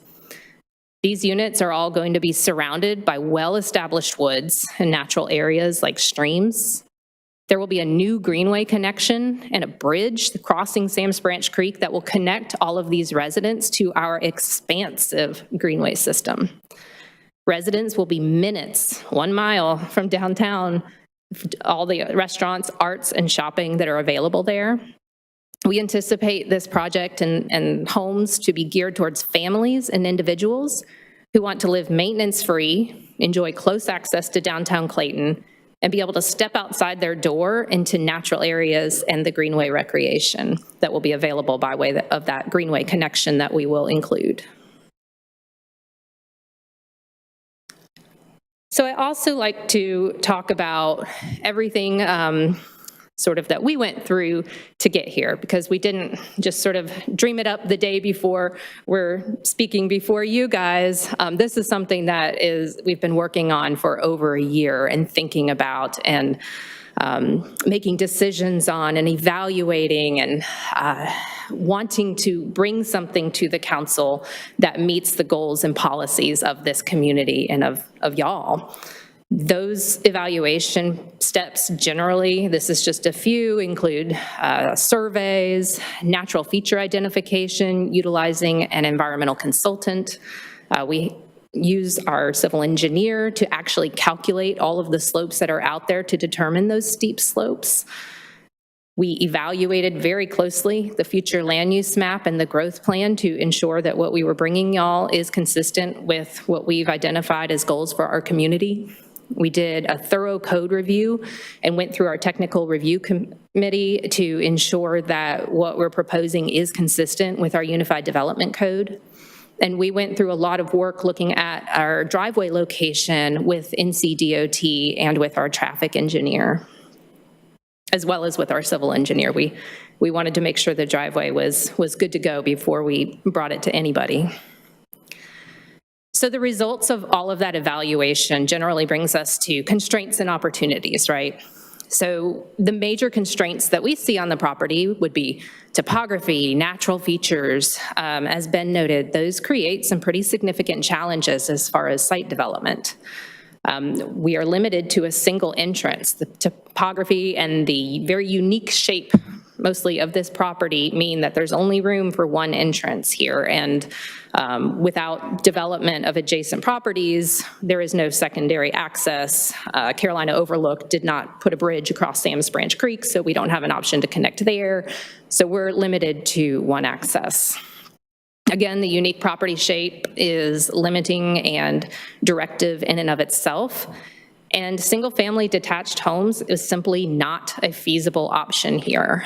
The Unified Development Code limits us to 30 single-family homes. I know the fire code now allows more, but that is a portion of the code that we do not have leverage to deviate from as part of a conditional zoning district.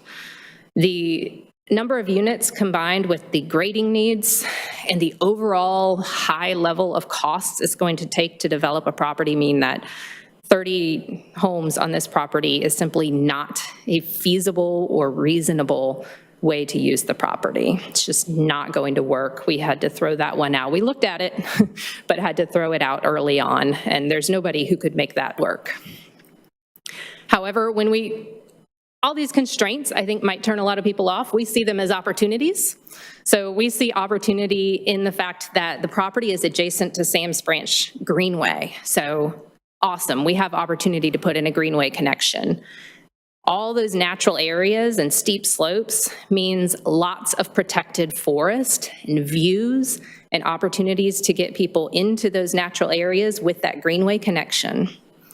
We have extensive natural buffers on 3 sides of the property, and I'll talk more to that in a second. We have the opportunity to individually design our buildings to complement the property while better preserving land and reducing our impacts to the property.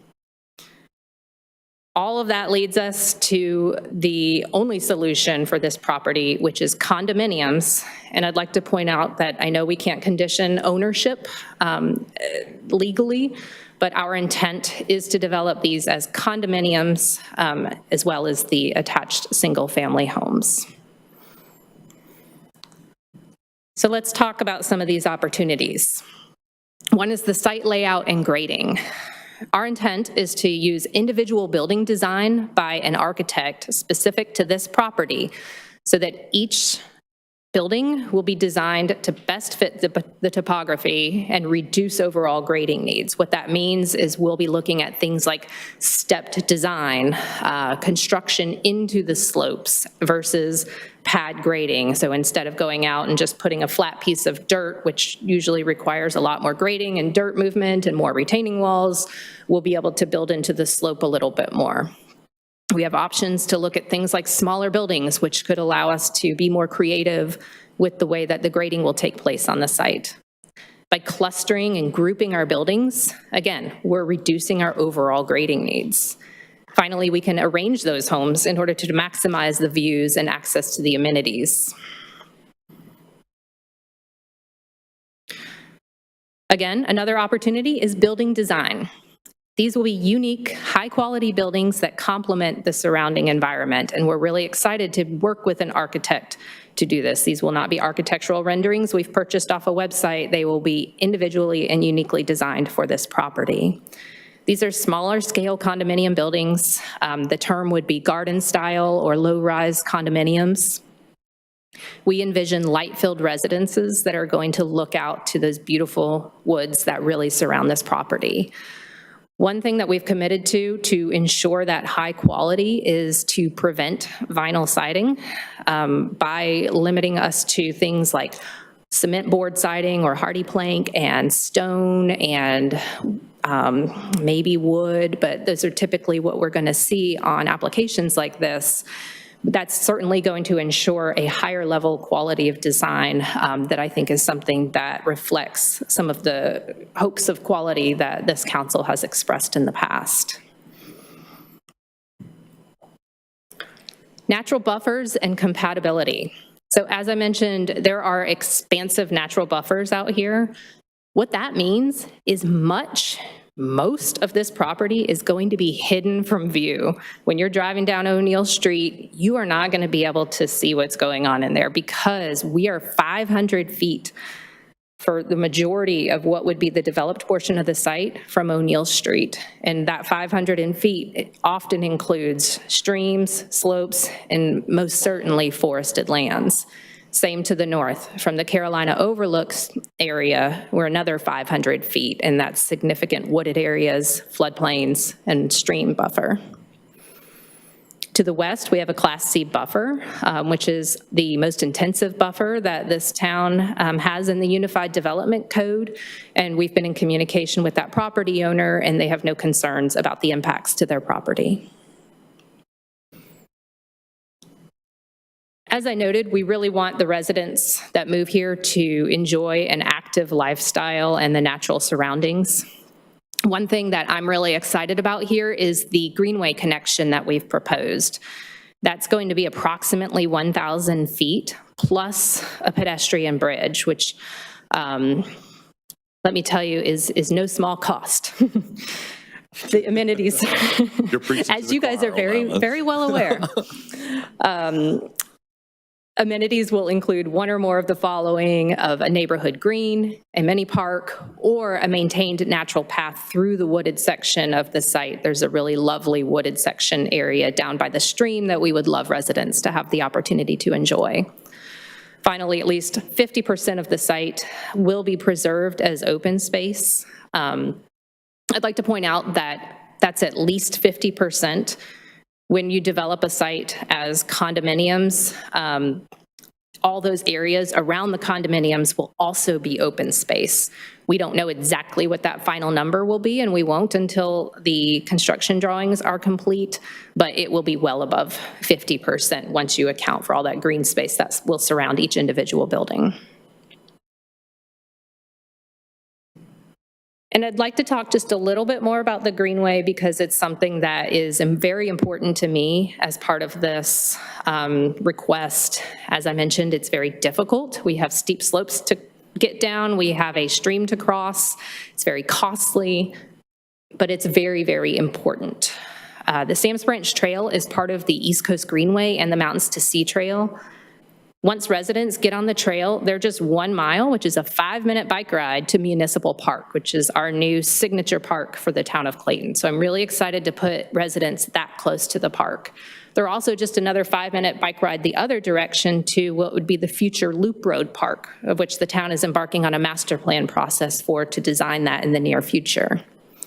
It's also an uninterrupted connection to the Neuse River Greenway, which is part of that broader capital area greenway network that runs in the particular portion that runs up the Neuse River. And I wanted to highlight this quote from visitraleigh.com. Many consider the Neuse River Greenway to be the gem of the 100-plus mile capital area greenway system. Without a doubt, a ride here makes for one of the prettiest, easiest to navigate adventures you can have on 2 wheels in the Tar Heel State. So we're very excited to be able to produce a community that grants its residents access to something that major websites are announcing to the rest of the country as a reason to visit this area.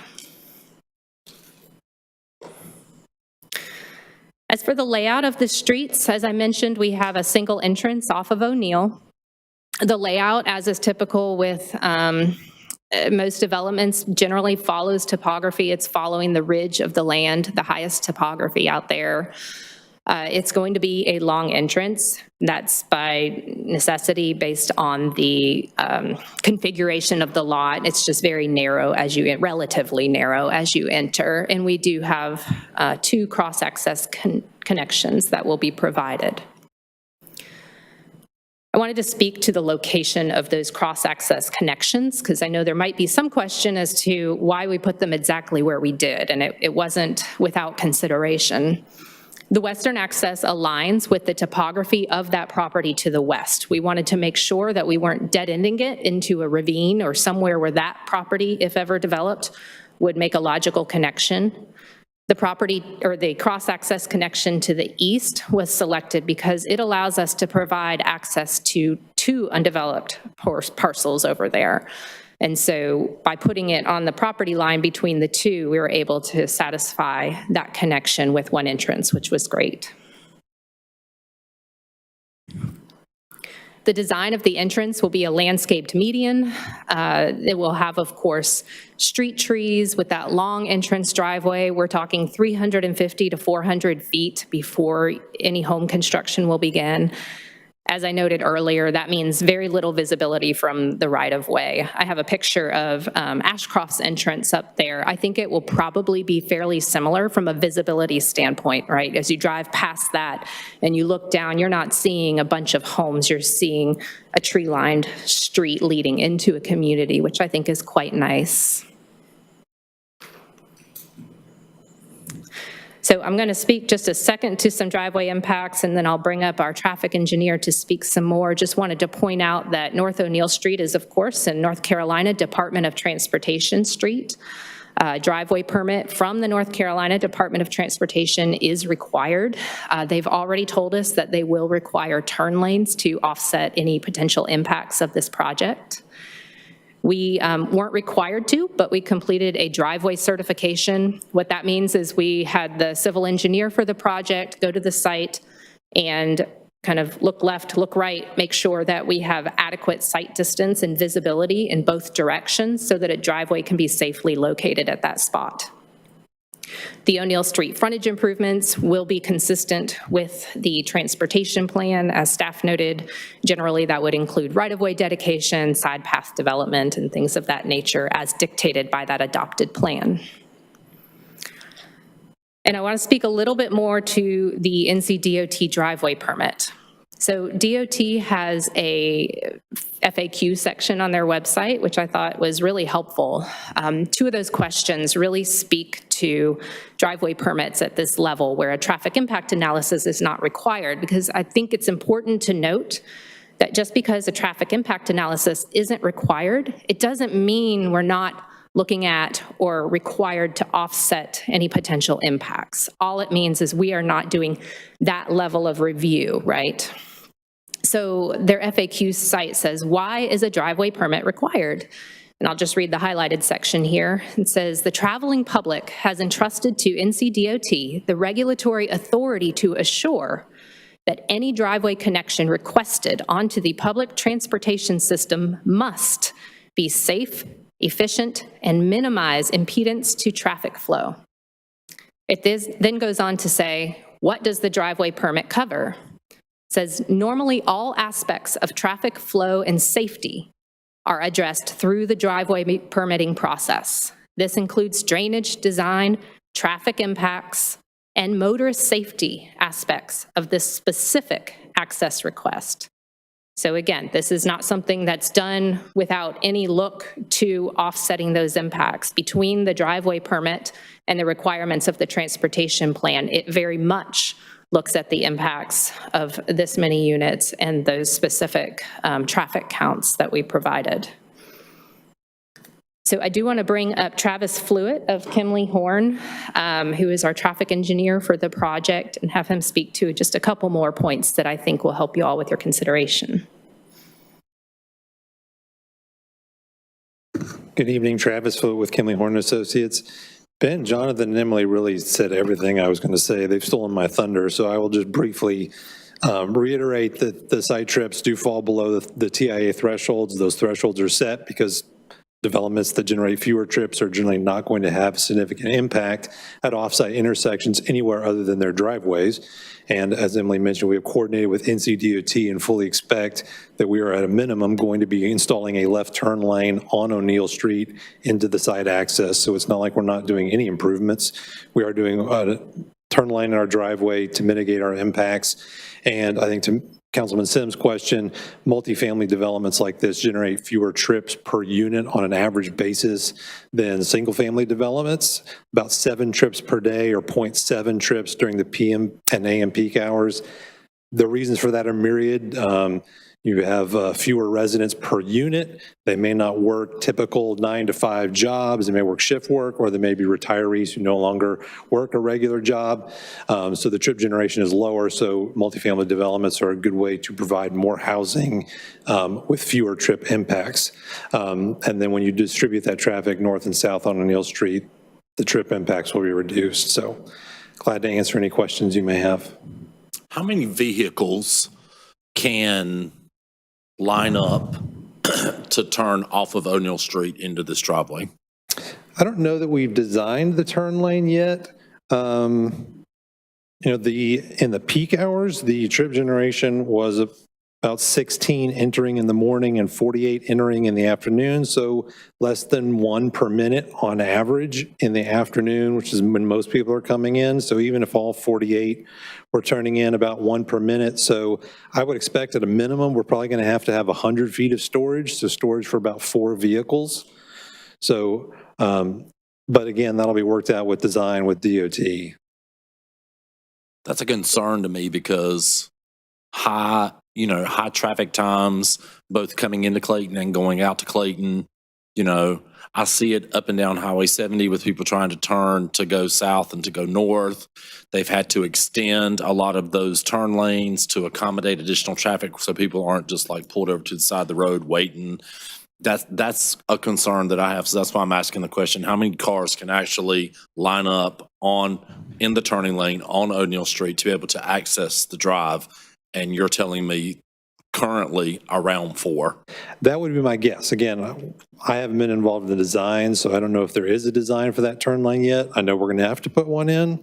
DOT typically does not allow less than 100 feet of storage for a turn lane, which would be enough for 4 vehicles. Right. Which I don't think is going to be nearly enough, but I'm not an expert. I just wanted to ask the question. So thank you. Mr. Casey. The mayor made me think of a good point. What about cross-section access between this location and O'Neill Overlook? So if there's 4, you have people trying to turn in to go into O'Neill Overlook, how's that going to impact? Based on our discussion with DOT, we're essentially going to be building a 3-lane section of a continuous 2-way left turn lane between those 2 driveways. And we have coordinated with them about making sure there's going to be enough storage so that it won't overlap, that the turns into that driveway and the turns into our driveway should be coordinating, and you're not going to have people spilling out or running into each other, if that makes sense. And I forget the exact distance between the 2 driveways, but we did coordinate with that with DOT early on in the process, and they were good with that solution. Thank you. Mr. Sims? Thank you. Once again, I got a lot of emails and things about O'Neill Street. So just the traffic overall. So I just want to hear from you. You're saying that with everything that goes on O'Neill Street now, this isn't going to impact it at all? No, I'm not saying that. There definitely will be an impact. It's just not going to be a significant impact. It's not large enough based on town and DOT standards to warrant a full traffic study. So for example, if we were to do a traffic study, the impacts at O'Neill and Main due to this development would probably not be enough to warrant an improvement. It's going to show a very small incremental increase in delay, but there will be an increase, but it's generally not going to be enough to warrant an off-site improvement. So that's why DOT and the town have focused on putting improvements at our driveway, the left turn lane to accommodate traffic in, rather than looking at off-site intersections. What would be a significant impact? What would be? It varies. In this case, the town's threshold is 100 peak hour trips. So if we were more than that, it varies by intersection, a change in level of service going from, say, a D to an E or an E to an F would drive an improvement like that, a significant increase in queuing. Those types of things are what we look at when we do a full traffic study. Does other developments going around this one impact the traffic? Definitely. I did the TIA for the Ashcroft development just to the north. And, as larger developments like that have to include smaller ones like this when they're doing those studies as background growth to account for the incremental increases in traffic due to all these developments. So you said you did the one for Ashcroft, correct? Yes, sir. Was Ashcroft pretty much good to go too on their traffic? Well, they had quite a number of improvements along O'Neill Street, a lot of frontage widening and turn lanes as well. I don't remember if there was anything required at, like, say, Main Street, but there were a number of improvements required with that development. Thank you. Thank you. Anybody else? Mayor, can I ask a question? Yes, sir. The frontage on this piece doesn't have enough length for a turn lane. Correct. Does the DOT have enough easement there for a turn lane, or will it involve additional acquisition? Again, I haven't been involved in the design, but I believe there's enough right-of-way on O'Neill Street to do symmetrical widening to fit in that turn lane in the existing right-of-way. Thanks. All right. Thank you.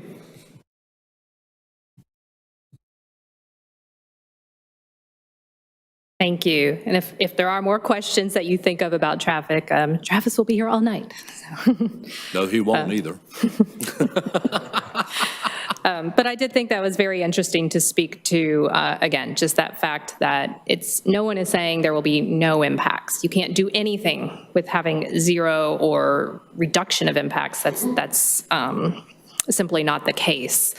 But we know that there are certain thresholds below which nothing is going to trigger improvements to other intersections, which is why those thresholds are set. So I do think that's a really important note. It's also an important note, I think, that multifamily homes do generate less traffic than single family for the reasons that Travis noted. So, and we will absolutely, we work very closely with NCDOT on projects like this. They always ask a lot of questions and require very detailed design. We've already been working with them diligently from the very beginning. Over a year ago, we were in conversations with Sam Lawhorn talking about this project and really wanting to make sure that we met their standards. And in those communications, we were able to determine that the project did. And I'd also like to just, for 1 second, go back to the point I made earlier about our future land use maps and our long-range planning. The reason that the town does that is to account for growth and account for population growth and account for traffic growth. And we should be, as a community, planning for that by way of our infrastructure improvements and requirements. I know we have a transportation plan that will be developed in the near future that will continue to speak to that. There are regional conversations and plans that speak to those things. So I think it's a combination of those large developments that come in that account for our smaller developments as background information, combined with the long-range planning that we're doing as a community by way of our growth plan, by way of transportation plans, locally and regionally, that get us where we need to be as a community and really address, those are the things that really address the larger questions of traffic on O'Neill Street. Quick note on utilities, staff mentioned we will connect to water lines on O'Neill Street. We will connect to the existing sewer line on Sam's Branch Trail. That won't occur until 2025. Electric will be the town of Clayton, and annexation into the town is required. I'll note again, we are a donut hole. We are not, this property is not annexed at this point. So I'm going to speak briefly to the conditional zoning approval criteria because staff included it in their presentation. Criteria number 1 is consistency with the adopted plans and policies of the town. So my review of the 2045 growth plan found consistency with the future land use map for the items that we discussed earlier. Strategy LU 1.2.2, which is encourage quality design in residential projects. That specific strategy includes in the language in the growth plan notes that new development should include street trees and sidewalks and should be designed to preserve a significant amount of open space. And our project is doing all of those things. Strategy LU 1.6.2 states require vehicular connectivity between existing and future adjacent development. We're meeting that by way of those 2 cross-access connections.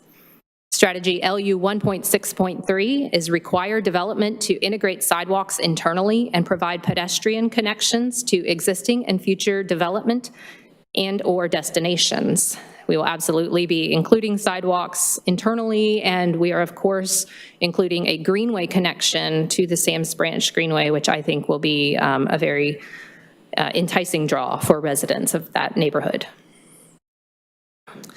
Policy PR 1.1 states increase the number of safe connections to downtown and surrounding neighborhoods from the Mountains to Sea Trail and East Coast Greenway.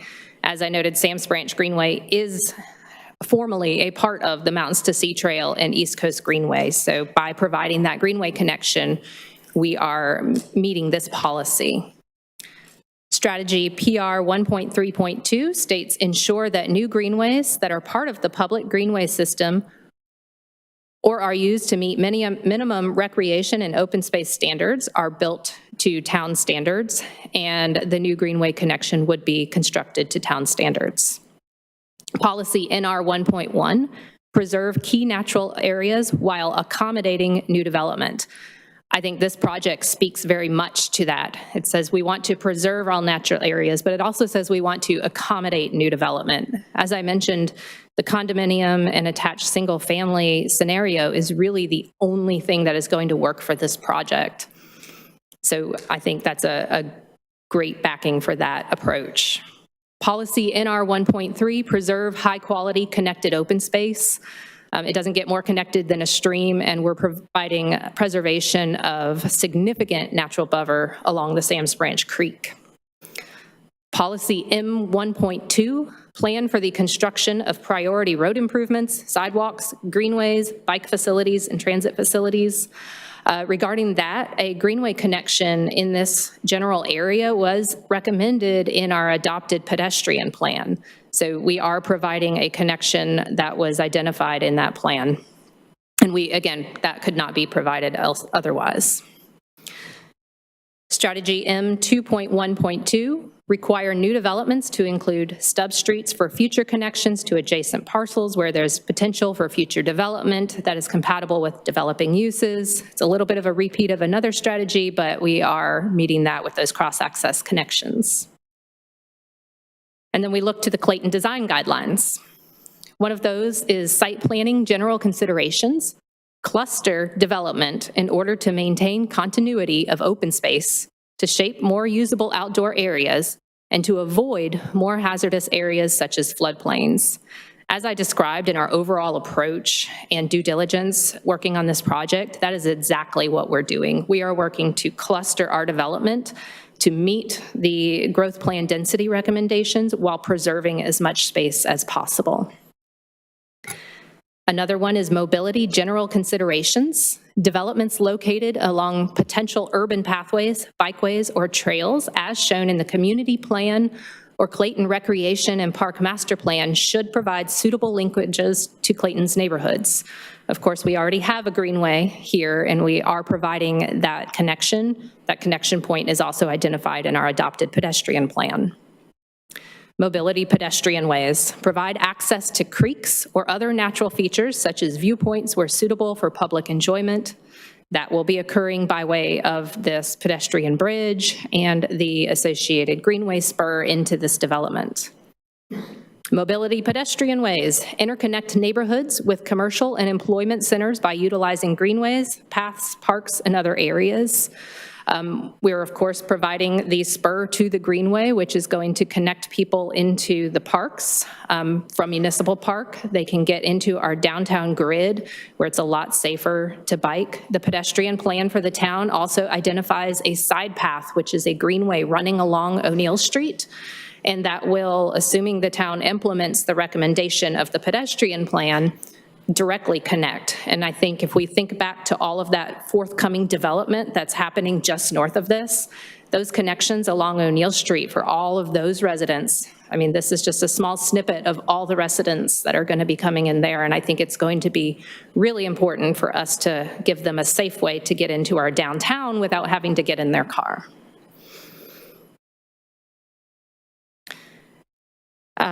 Criteria number 2 is suitability of the subject property for uses permitted by the current versus the proposed conditional district.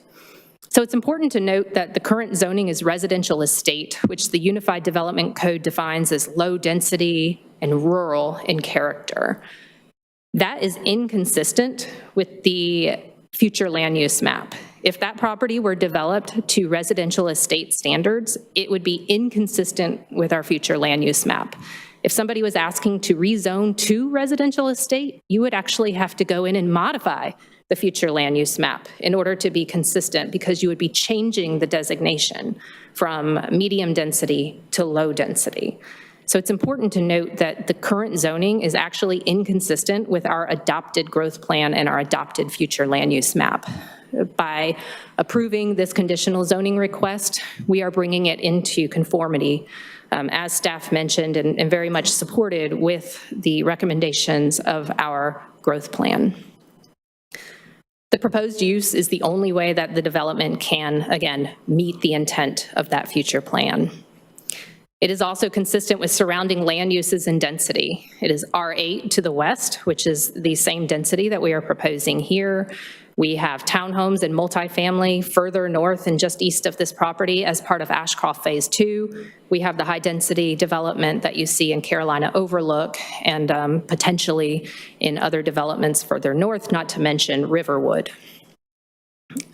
Criteria number 3 states whether the proposed change tends to improve the balance of uses or meet specific demand in the town. Again, this request is allowing for consistency with our future land use map. And I think we can all see that there is a very high demand for housing. People want to live near downtown, and I think that speaks very highly to our community. We're very proud to present a request for development near the downtown. As I mentioned earlier, we really want that to be an amenity for the residents and are excited to be able to bring that forward. Criteria number 4, the capacity of adequate public facilities and services, including schools, roads, recreation facilities, wastewater treatment, water supply facilities, and stormwater drainage facilities. I think staff spoke to this very well and we've already addressed the roads, so I'm not going to hash too much more on this particular item. Criteria number 5, it has been determined that the legal purposes for which zoning exists are not contravened. As staff said, they are not. Item 6, it has been determined that there will be no adverse effect upon adjoining property owners. Again, this is consistent with the densities and uses in the immediately surrounding area, as well as sitting just outside of our downtown urban core. And further, those natural features that I've spoken about create such a significant buffer that this is going to be so well isolated visually and just distance-wise from surrounding properties, as much as 500 feet. Item 7, it has been determined that no one property owner or small group will benefit to the detriment of the general public. No detriment to the general public will result, as was noted in our presentation and in the staff report. So then we have our master plan approval criteria that y'all are looking at. The first is compliance with Code Section 155-203L and other applicable requirements of the chapter, or justification if we do deviate. As Ben noted earlier, we're not requesting any deviations. Everything that we've proposed is consistent with the requirements of Chapter 155. Criteria number 2 is consistency with the Clayton General Design Guidelines. And I'm not going to read these again, but it's the same criteria from our Clayton General Design Manual that I noted earlier. Item 3 is conformance of the proposal with the stated purpose of the requested conditional zoning district. Our code mentions that conditional districts provide the opportunity for developments that do not fit easily into an existing zoning district. This absolutely does not. We don't have a zoning district that allows by right a mix of attached single family and condominiums or multifamily. The only way to achieve the request that we are requesting this evening is by way of a conditional zoning district. Criteria 4 is compatibility of the proposed development with the adjacent community. Once again, it is consistent with uses and densities of surrounding properties. We have that huge natural buffer on 3 sides and a Class C buffer on the western property boundary. So we will satisfy number 4. I'm going to group criteria number 5 and 6. 5 is the quality of design intended for each component of the project and the ability of the overall development plan to ensure a unified, cohesive environment of build-out. And number 6 is compatible relationships between each component. This project will not be phased. It is a one-phase project, which means it's going to be designed as one phase. It will be designed as a cohesive project. We're not going to do one piece now and come back years later and do another portion. Architecture and materials will be compatible among building types. Vinyl siding is prohibited throughout, which we believe will ensure a higher level of quality and design. And each building will, again, be designed to fit the land contours and overall minimize grading of the site. Criteria number 7 is self-sufficiency of each phase of the overall project. This is just one phase, so it really doesn't apply here. Criteria 8, the fiscal impact of the proposal and proposed financing of required improvements. All financing and costs will be incurred by the developer in this case. Criteria 9, the success of the proposal in providing adequate pedestrian and bicycle links within the development and with the adjacent community. With our Greenway connection that we're providing, we are providing that important connection. Again, it is a difficult and costly connection that we're excited to do, but no, it's going to be a significant cost that will be worth it because of the amazing amenity it will be to to the residents. And then there is that future side path that I mentioned that's recommended in our adopted pedestrian plan that shows connections along O'Neill beyond this project and down into our downtown grid, which includes sidewalk connectivity. Criteria 10, the effectiveness with which the proposal protects and preserves ecologically sensitive areas within the development. We aren't touching the sensitive areas except as expressly authorized by the Unified Development Code for infrastructure like a sewer line and for that greenway connection that I mentioned. By clustering our homes, we're able to better preserve and create more open space than we would otherwise, leading to a bare minimum of 50% of land preserved. And that is all I have. I know that was a lot. I thank you guys so much for your consideration this evening. I hope I was able to express how much effort and time and thought has gone into this. We really wanted to make sure we were bringing something to y'all that met all of those criteria, and that's the reason I went through them, because we know our town has adopted criteria for approving requests like this, and it was very important to us to ensure before even submitting to the town that we were able to hit all of those and felt confident that we were able to satisfy those for y'all. And frankly, I think it's the duty of the development community to provide great places that people want to live. And I really hope y'all will give us the opportunity to make a place like that in Clayton. Thank you. Thank you. Is there anyone else who wishes to speak on this?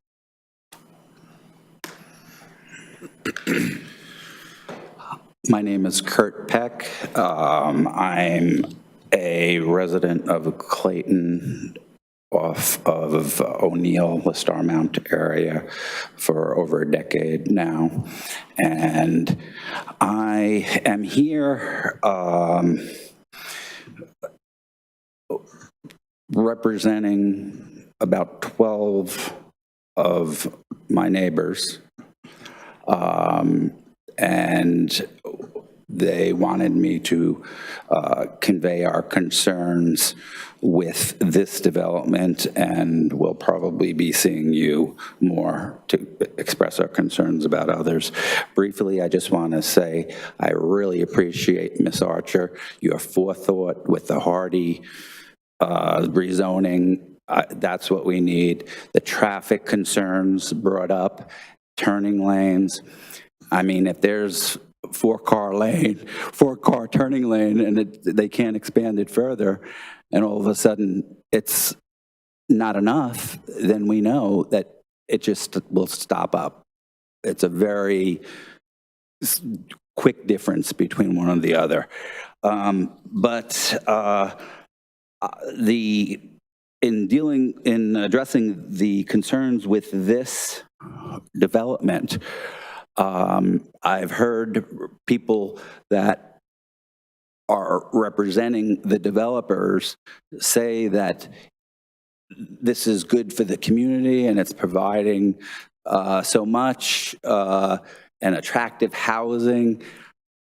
And it seems to me that this mix of high-density housing with medium-density housing is really just it's a game of trying to get the average down to medium density so it's more palatable for the committee to accept that.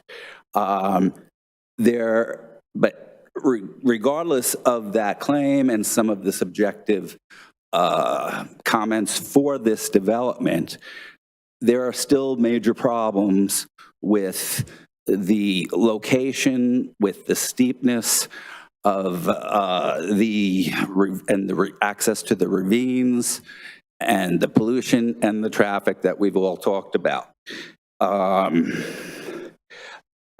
A percentage of that housing is proposed will not meet the current zoning, and that's why they're here, to get conditional zoning. And it's high density mixed in with other things. It's not consistent with the neighbors, with the neighboring properties. There's the roadway. We already talked about the access of one entrance in, one entrance out, the turning lane, all that. Sidewalks for this style of urban development. There should be connecting sidewalks up to town. And I think they're trying to say that the Greenway is the connection to downtown. And everybody's gonna, when they wanna go downtown, they're gonna hop, instead of hopping in their car to run down O'Neill Street with all the other traffic, they're gonna take their bicycles up the Greenway and all the way around to the shopping district, and that's just not reality. And, you know, as attractive as this community might be to some people that want to move in, what about the people that are already living here that are trying to enjoy the beautiful nature of this Greenway, and we're just seeing it torn down? So from my perspective, I don't see the perspective of woods. I see the perspective of being on the Greenway, looking back at these massive buildings that have replaced the beauty of the Greenway.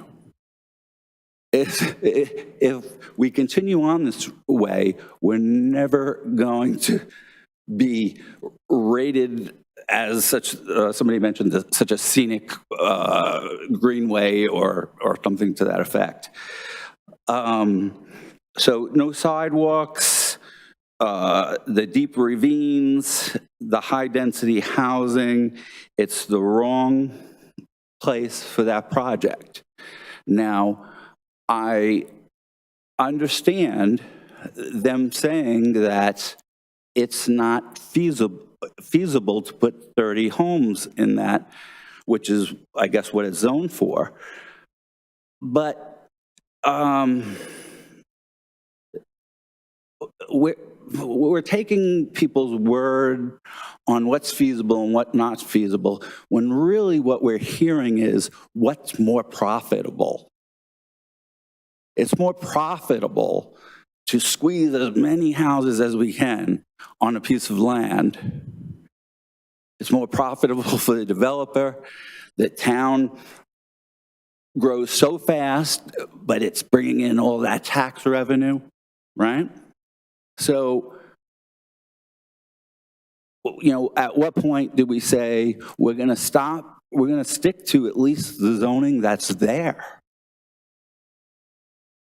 and not just convert this into, you know, a downtown Raleigh.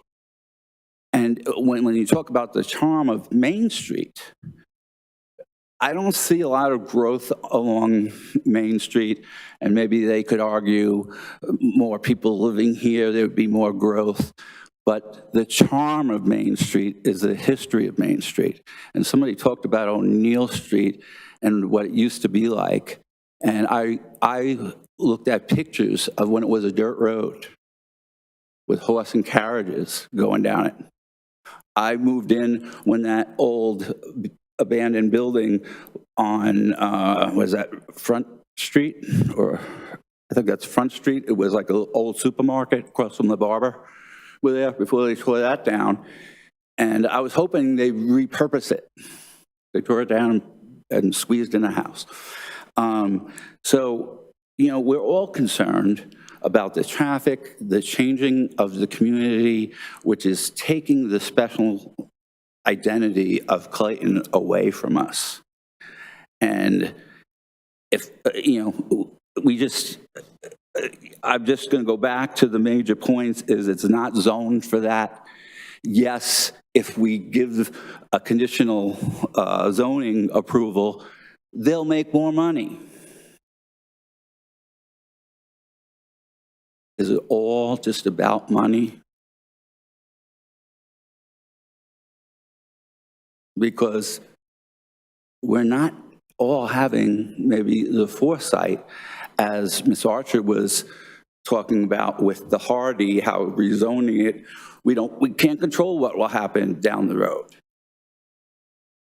So with so much development already planned, you know, and it's not just me, it's me and my neighbors, we ask that you deny this and take into account of already the shock we're in just driving up and down O'Neill Street. I almost got hit turning into Starmount because cars that are coming up the hill in greater number are coming at 50 miles an hour in a 25 mile an hour zone, past where K&W used to be, you know, coming up that hill. And they're not slowing down for that 25 mile an hour zone. And so I hope that maybe the police will be able to go a little bit further down and start, you know, sending a message that for safety alone. But I just see this being a traffic quagmire also, just like over in the Cleveland area. If you want to get around during business, it's just backed up. You know, you can't get anywhere. There's just nowhere to go. There's not enough roads or big enough turning lanes or, you know, to handle the traffic, you know, and we got to start putting in maybe traffic lights. And that's going to be an expense, and that should be passed on to the developer, I would hope. But as far as even connecting the sidewalks for the development right across from us that was talked about earlier, the Academy Point development, you're telling me because there's a slope and a bank, you can't build a sidewalk? That's what retaining walls are for. You can build a sidewalk on a slope. I'm going to have to tell you for the sake of time that we're going to have to keep your comments to this particular. Okay, but I'm just saying what has taken place in the last public hearing. Sure. And go ahead and give us your summary because we have to move on. Yeah, I know. It's been a long meeting, and I appreciate it. I didn't expect to see that. Well, more importantly, I have council members who need a break. You have what? I have council members who need a break. Oh, okay. But just the Greenway is not a sidewalk up through town. This is not an extension of downtown as they want to, you know, present it as. So that's a subjective view. That's in their best interest to present it that way. It's not to the zoning code, and, you know, me and behalf of my neighbors, we just hope that we can stop this now with this development. That's it. Thank you. Yes, sir. And sorry if I've. No, you're just fine. And I didn't mean to cut you short, but I've had several council members who need a biological break. So I have very bad ADHD, so my brain is going crazy. It's okay. Thank you. Is there anyone else who wishes to speak on this public hearing?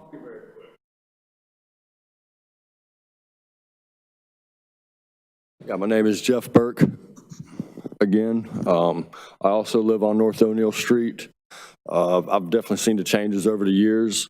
I would like the council to think you're always seeing every project up here is referring to the 2045 plan, the 2045 plan.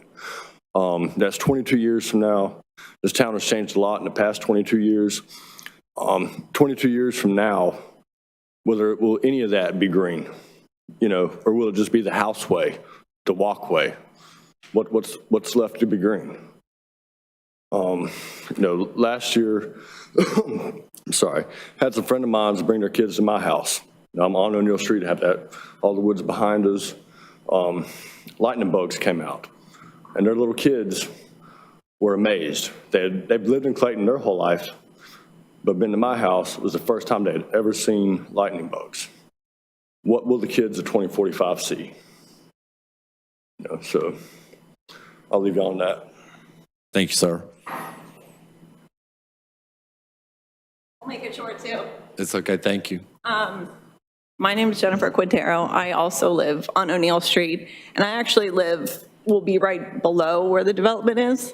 And so my biggest concern is if they develop that, like the water and all of the drainage is going to go somewhere, and it's probably going to end up in my property or in the river. So I didn't know if there was any precautionary measures that can be taken for that.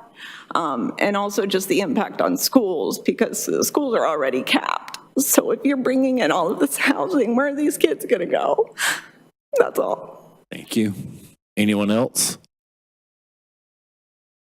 All right, no one else wishing to speak. I'm going to close the public hearing. I'm going to call for a 15-minute recess.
All right, I'd like to call our meeting back to order.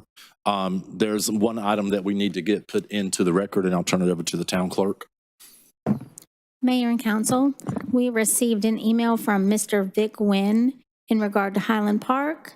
This has been distributed to all of council and will be included in tonight's minutes. Thank you, ma'am. All right, thank everybody for your input, and I'm going to turn it over to council for their deliberation. Ms. Archer. Thank you, Mr. Mayor. Great discussion tonight. I appreciate the community input. I appreciate the very detailed presentation. I think a lot of really good points were made, especially as we go into our UDO rewrite and looking at our drafts. Lots of things to discuss and lots of really great things about this project.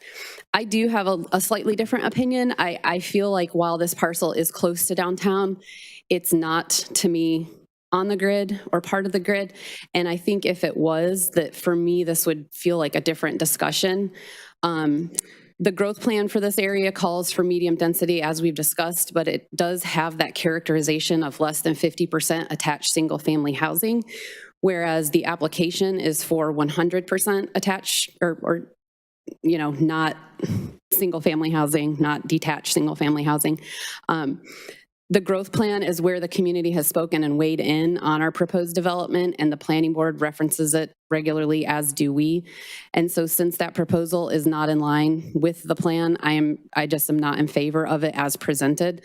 There are so many appealing things that were in your presentation that I know the community would like. Unfortunately, most of those are not able to be included or aren't a condition or an elevation drawing or things like that.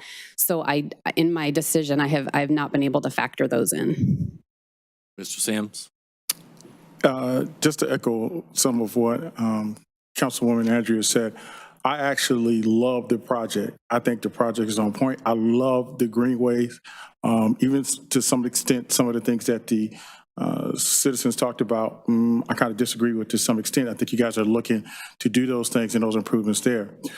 With that being said, I got, again, hit just with crazy emails and then phone calls and people talking to me personally. When I was at the market this past weekend, I had two individuals about this particular project and O'Neill Street. And I know it might look like, I might be singling out, but it isn't that. It's a matter of how much traffic that we can continue to put on that street. Within a mile radius of this, I had some data pulled, and approved units are 92. Under construction are 1,591. Built within the last years, there's 458. That's 2,141 units that's right now potentially either on the way there or not. I just think that we have a responsibility, even from a safety standpoint, in really guarding as we go forth, what's going to happen with O'Neill Street. We have to be put more due diligence in what's going there and what's going to eventually happen. If right now we have to look at stopping some things until O'Neill Street gets taken care of, I don't want it to look like some other things that's going on right now in Clayton. And that's what direction we are headed in right now. Again, love the project, but based upon what I've gotten from the general public, what I've looked at myself, I've gone out to O'Neill Street. I've stood out there at certain peak times, as I was saying. Went out there Thursday, Friday, and Saturday. And there's some concerns, especially when you start putting into account things that are not going to, that haven't even been built yet. So looking at the traffic and that, now I'm not real in favor of this. All right. Anyone else?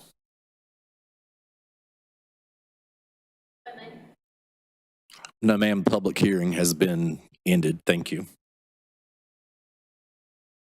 Mr. Avery.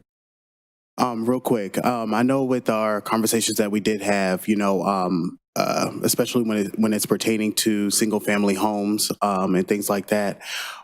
Just like what the rest of council feels, it's inconsistent with the growth plan, and also focusing in on that area alone, with the density and what our plan requires, is it for it to be a little bit more lower density.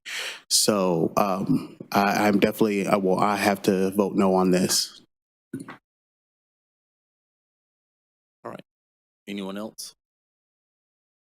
All right. If not, I'll entertain a motion.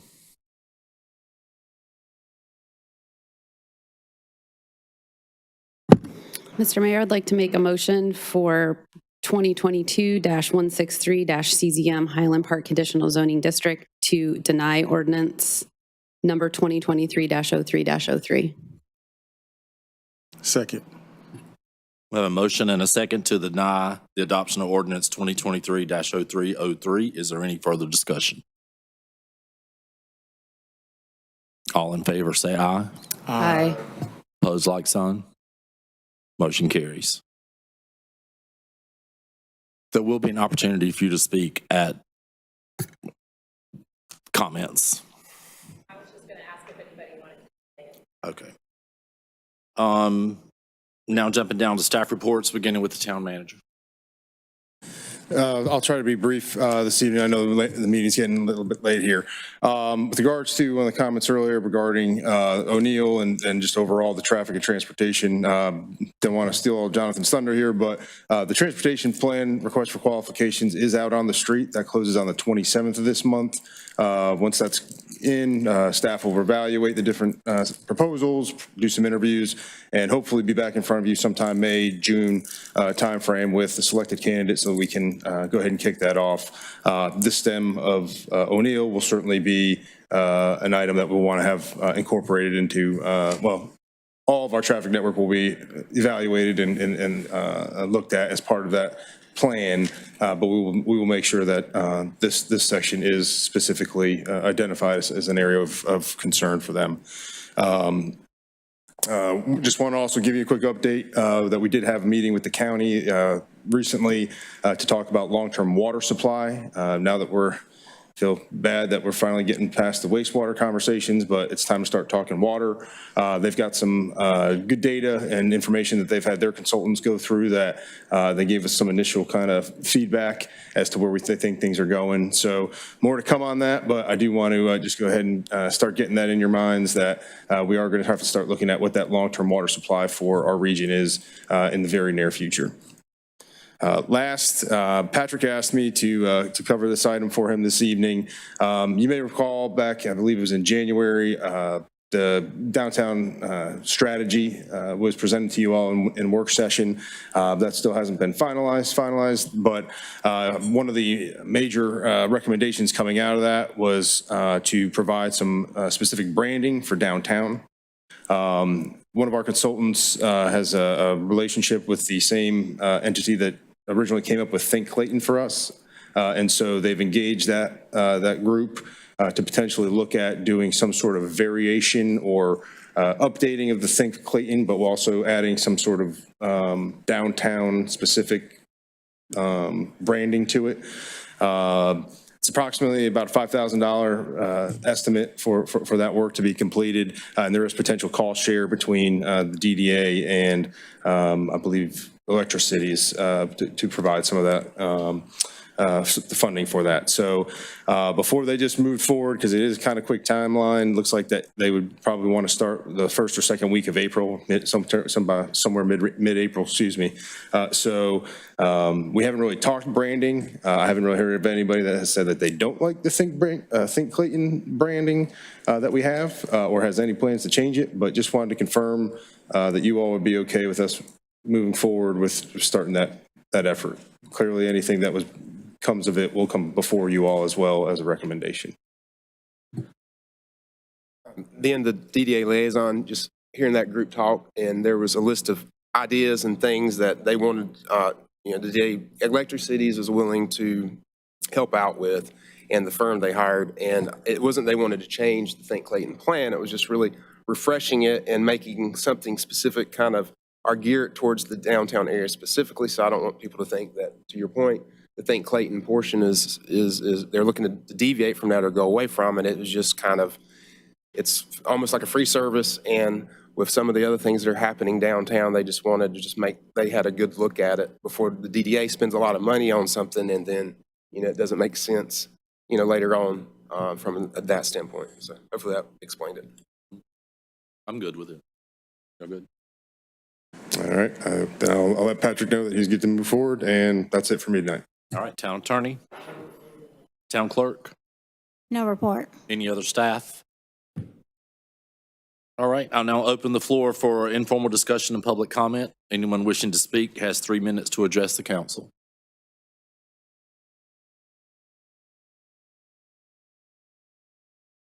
Emily Bedingfield, 217 West Stalling Street. I was going to use this opportunity for two things. One is I would like to request expediting a speed study on West Stalling Street. There's a speeding problem there.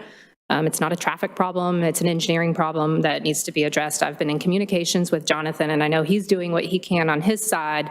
I would just ask that with the opening of our municipal park and that being a trailhead to our greenway system, and us looking at really wanting to get pedestrians and cyclists from that trailhead and from that greenway connection into downtown, that we really look at those safety of the connection points, and one of those is West Stalling Street.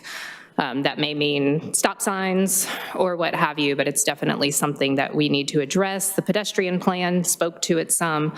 I think we just really need, I ask that you expedite it. And then I would say,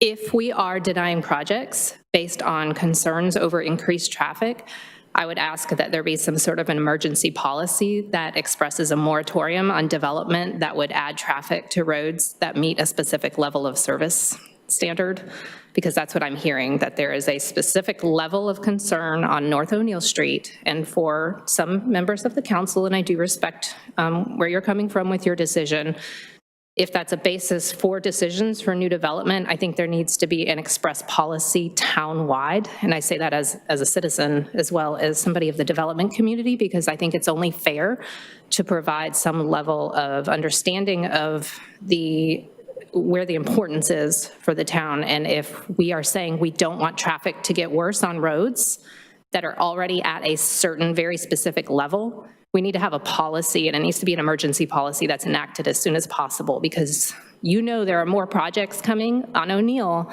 They're already being considered by the town that are going to add more traffic onto O'Neill, that are going to come after us and are going to come, some of them by right. The property to the west of us is zoned R8.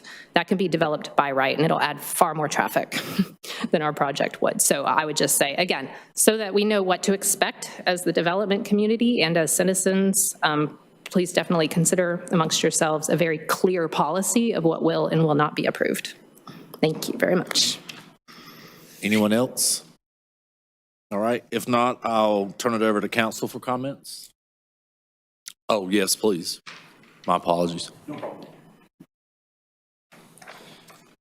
Hello again to the Clayton Town Council. My name is Ben Chapman, and I'm returned to ask you to consider an inclusive non-discrimination policies, and specifically an inclusive non-discrimination ordinance for the town of Clayton, specifically covering employment, public accommodations, and housing.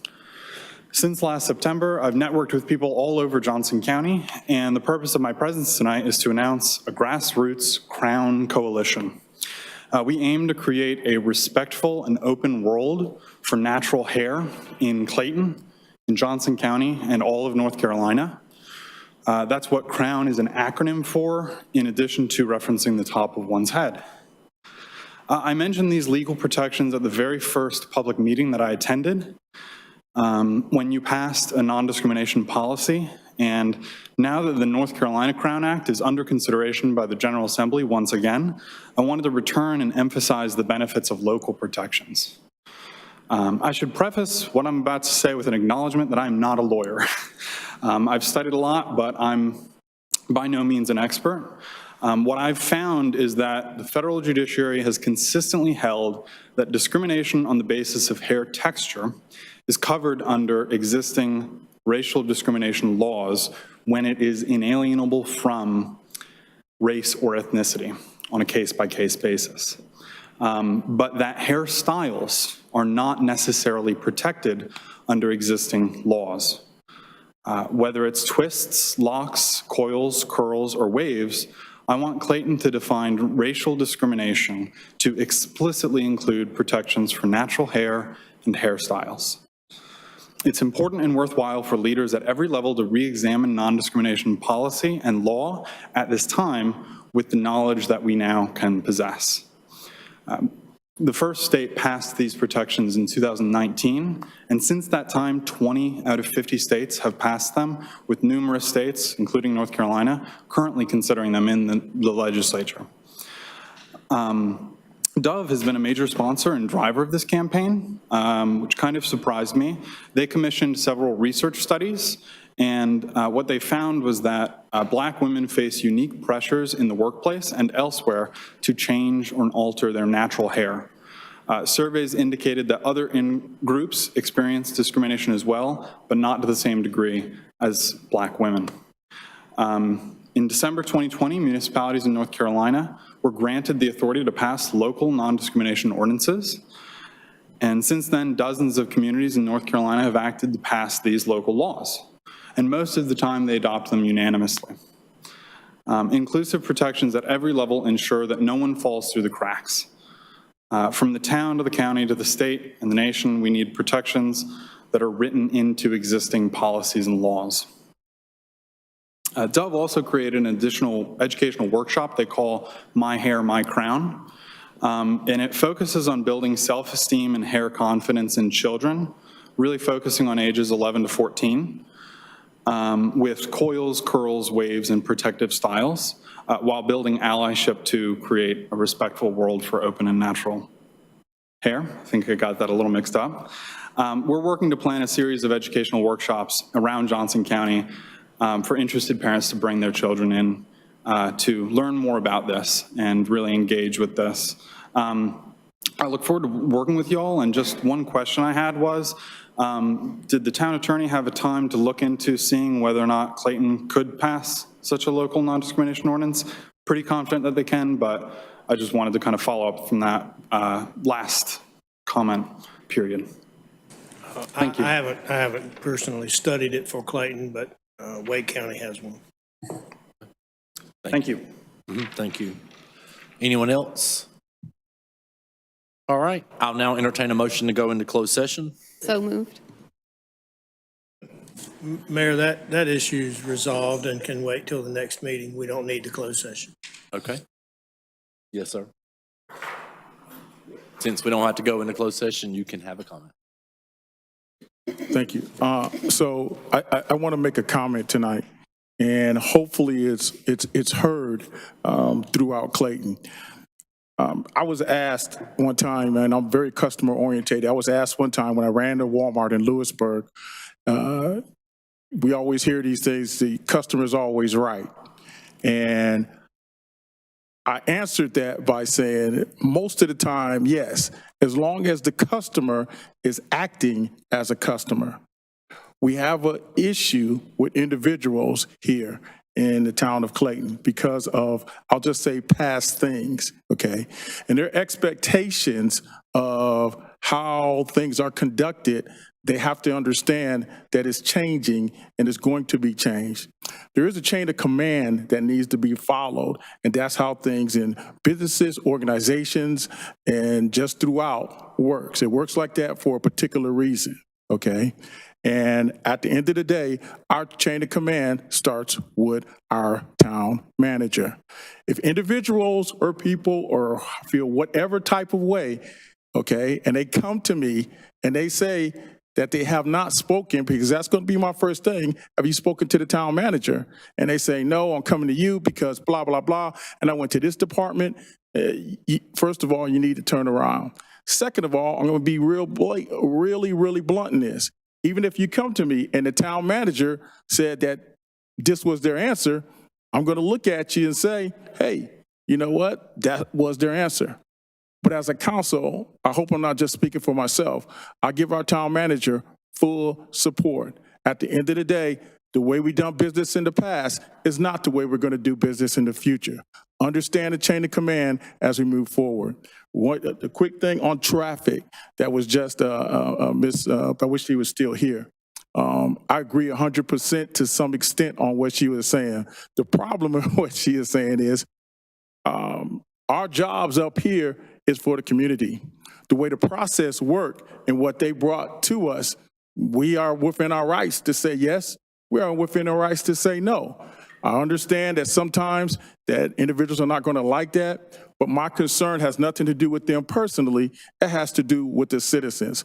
We got elected because of the citizens. And if we feel that from a safety or endangerment standpoint, that as long as it's brought in conjunction with how things are supposed to be done to us, and we vote no, that's it. I understand when we throw out that, hey, those individuals on a certain section that's been zoned a certain way is going to already have the right to build whatever, then I'll deal with that as it is. But when that comes as it is, I am going to make the decisions that's best for the people who voted for me.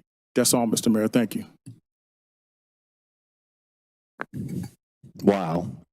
So I'm going to just elaborate on that, but I'm going to let Councilman Casey go next because he's been very patient. Thank you. And yeah, I don't know how I'm going to respond after all that. Thank you, Sims. For me, I did not say anything during this past hearing just because I felt like a lot was already said. But, you know, I'm glad to hear we're going to do a transportation plan. I mean, O'Neill Street is a historic street.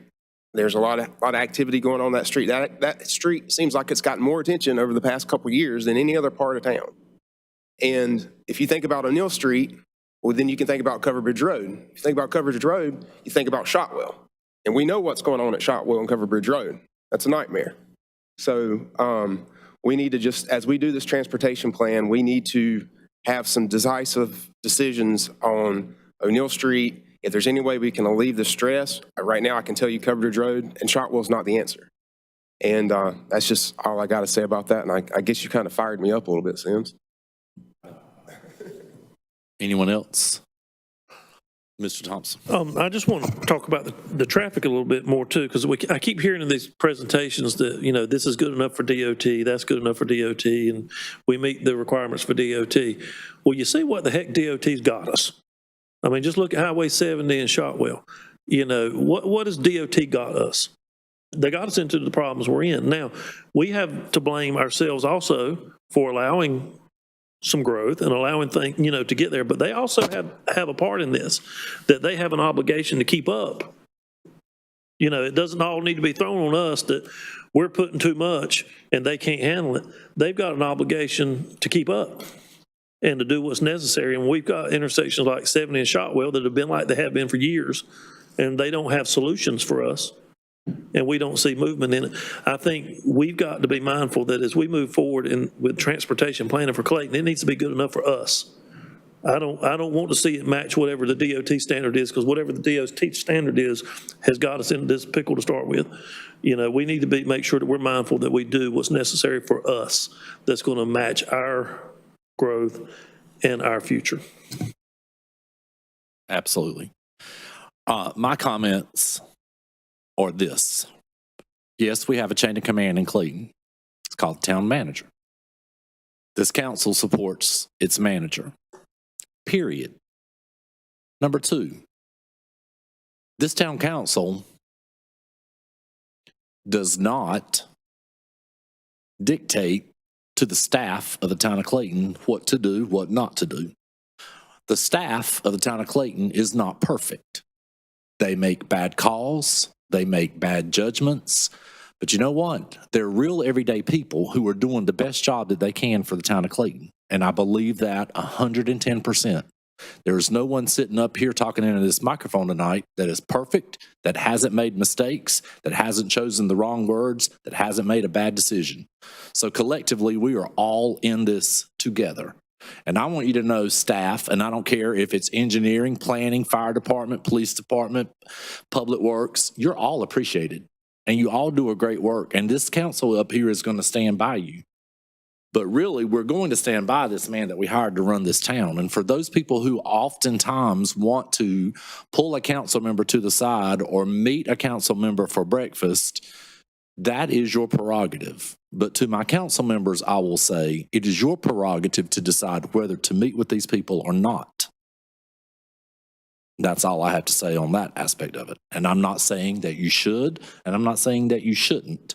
But if you continue for a select group to constantly reach out to you and you don't put a stop to it, or you don't say, have you spoken to our manager first, or something like that, you are as much to blame as those who are trying to reach out. And people often say, well, they never come to the mayor, they always come to us. Well, the reason they don't come to the mayor is because the mayor stops them in their tracks. Not because I don't respect them, but just because that is not how business is transitioned. It's not how it works in Clayton. It works in Clayton when you start with the town manager. And that's the only way it's going to work in the town of Clayton. So that's all I have to say to our staff. We thank you for the good work you do in every department. We thank our executive team. We thank our town manager. And I thank you guys for the job that you do for the town of Clayton, because you put a lot of time and energy and effort and homework into what comes in front of us. One additional comment I have to make for the record is to the lady who spoke about the schools. And there is no one up here who knows more about the meaning of public education in the town of Clayton and what those entities have meant to this town over decades and decades, and what it will always mean to this town. Our schools will always have the support. Our town of Clayton Incorporated schools will always have the support of this town council. Unfortunately, decisions on development, one of their prerequisites is not how this is going to impact school. That is not a legal way that you can make a decision. You can't say, we can't allow you to build this because we don't have room for you in our schools. That's not a legal standing. And I just want to put that out there on the record to help educate everyone to realize that, yes, we understand growth in Clayton causes increased capacity in schools, and that we have schools that are capped, but it is not a legal reason to turn down a development because of the impacts it will have on the schools. And we have heard that for the last 10 years, and I think it's time that we get it on the record to say that is not a reason why you can turn down a development. Traffic, on the other hand, is, because it doesn't matter if you rezone a property or what a property is zoned, when that comes to the town of Clayton for acceptance or permission granted to be able to build that subdivision, there are 4 findings of fact, and one of them is traffic. And anybody can hire a traffic analysis to get them the results that they want to show that this is not going to have impact. But we've already seen that too many times. And as a mayor of Clayton for 20 years, that has been a repeat. And it is my hope and goal that hopefully in this budget year, and without question the following, that the town of Clayton hires its own traffic engineer to study what is actually going to take place on the roads and the impacts of development that comes from a place that is neutral and factual, and not one that is teed up to help a developer be successful. That's all I have to say. Is there anything else to come before us? Because I have a plane to catch at 5:30 a.m. All right.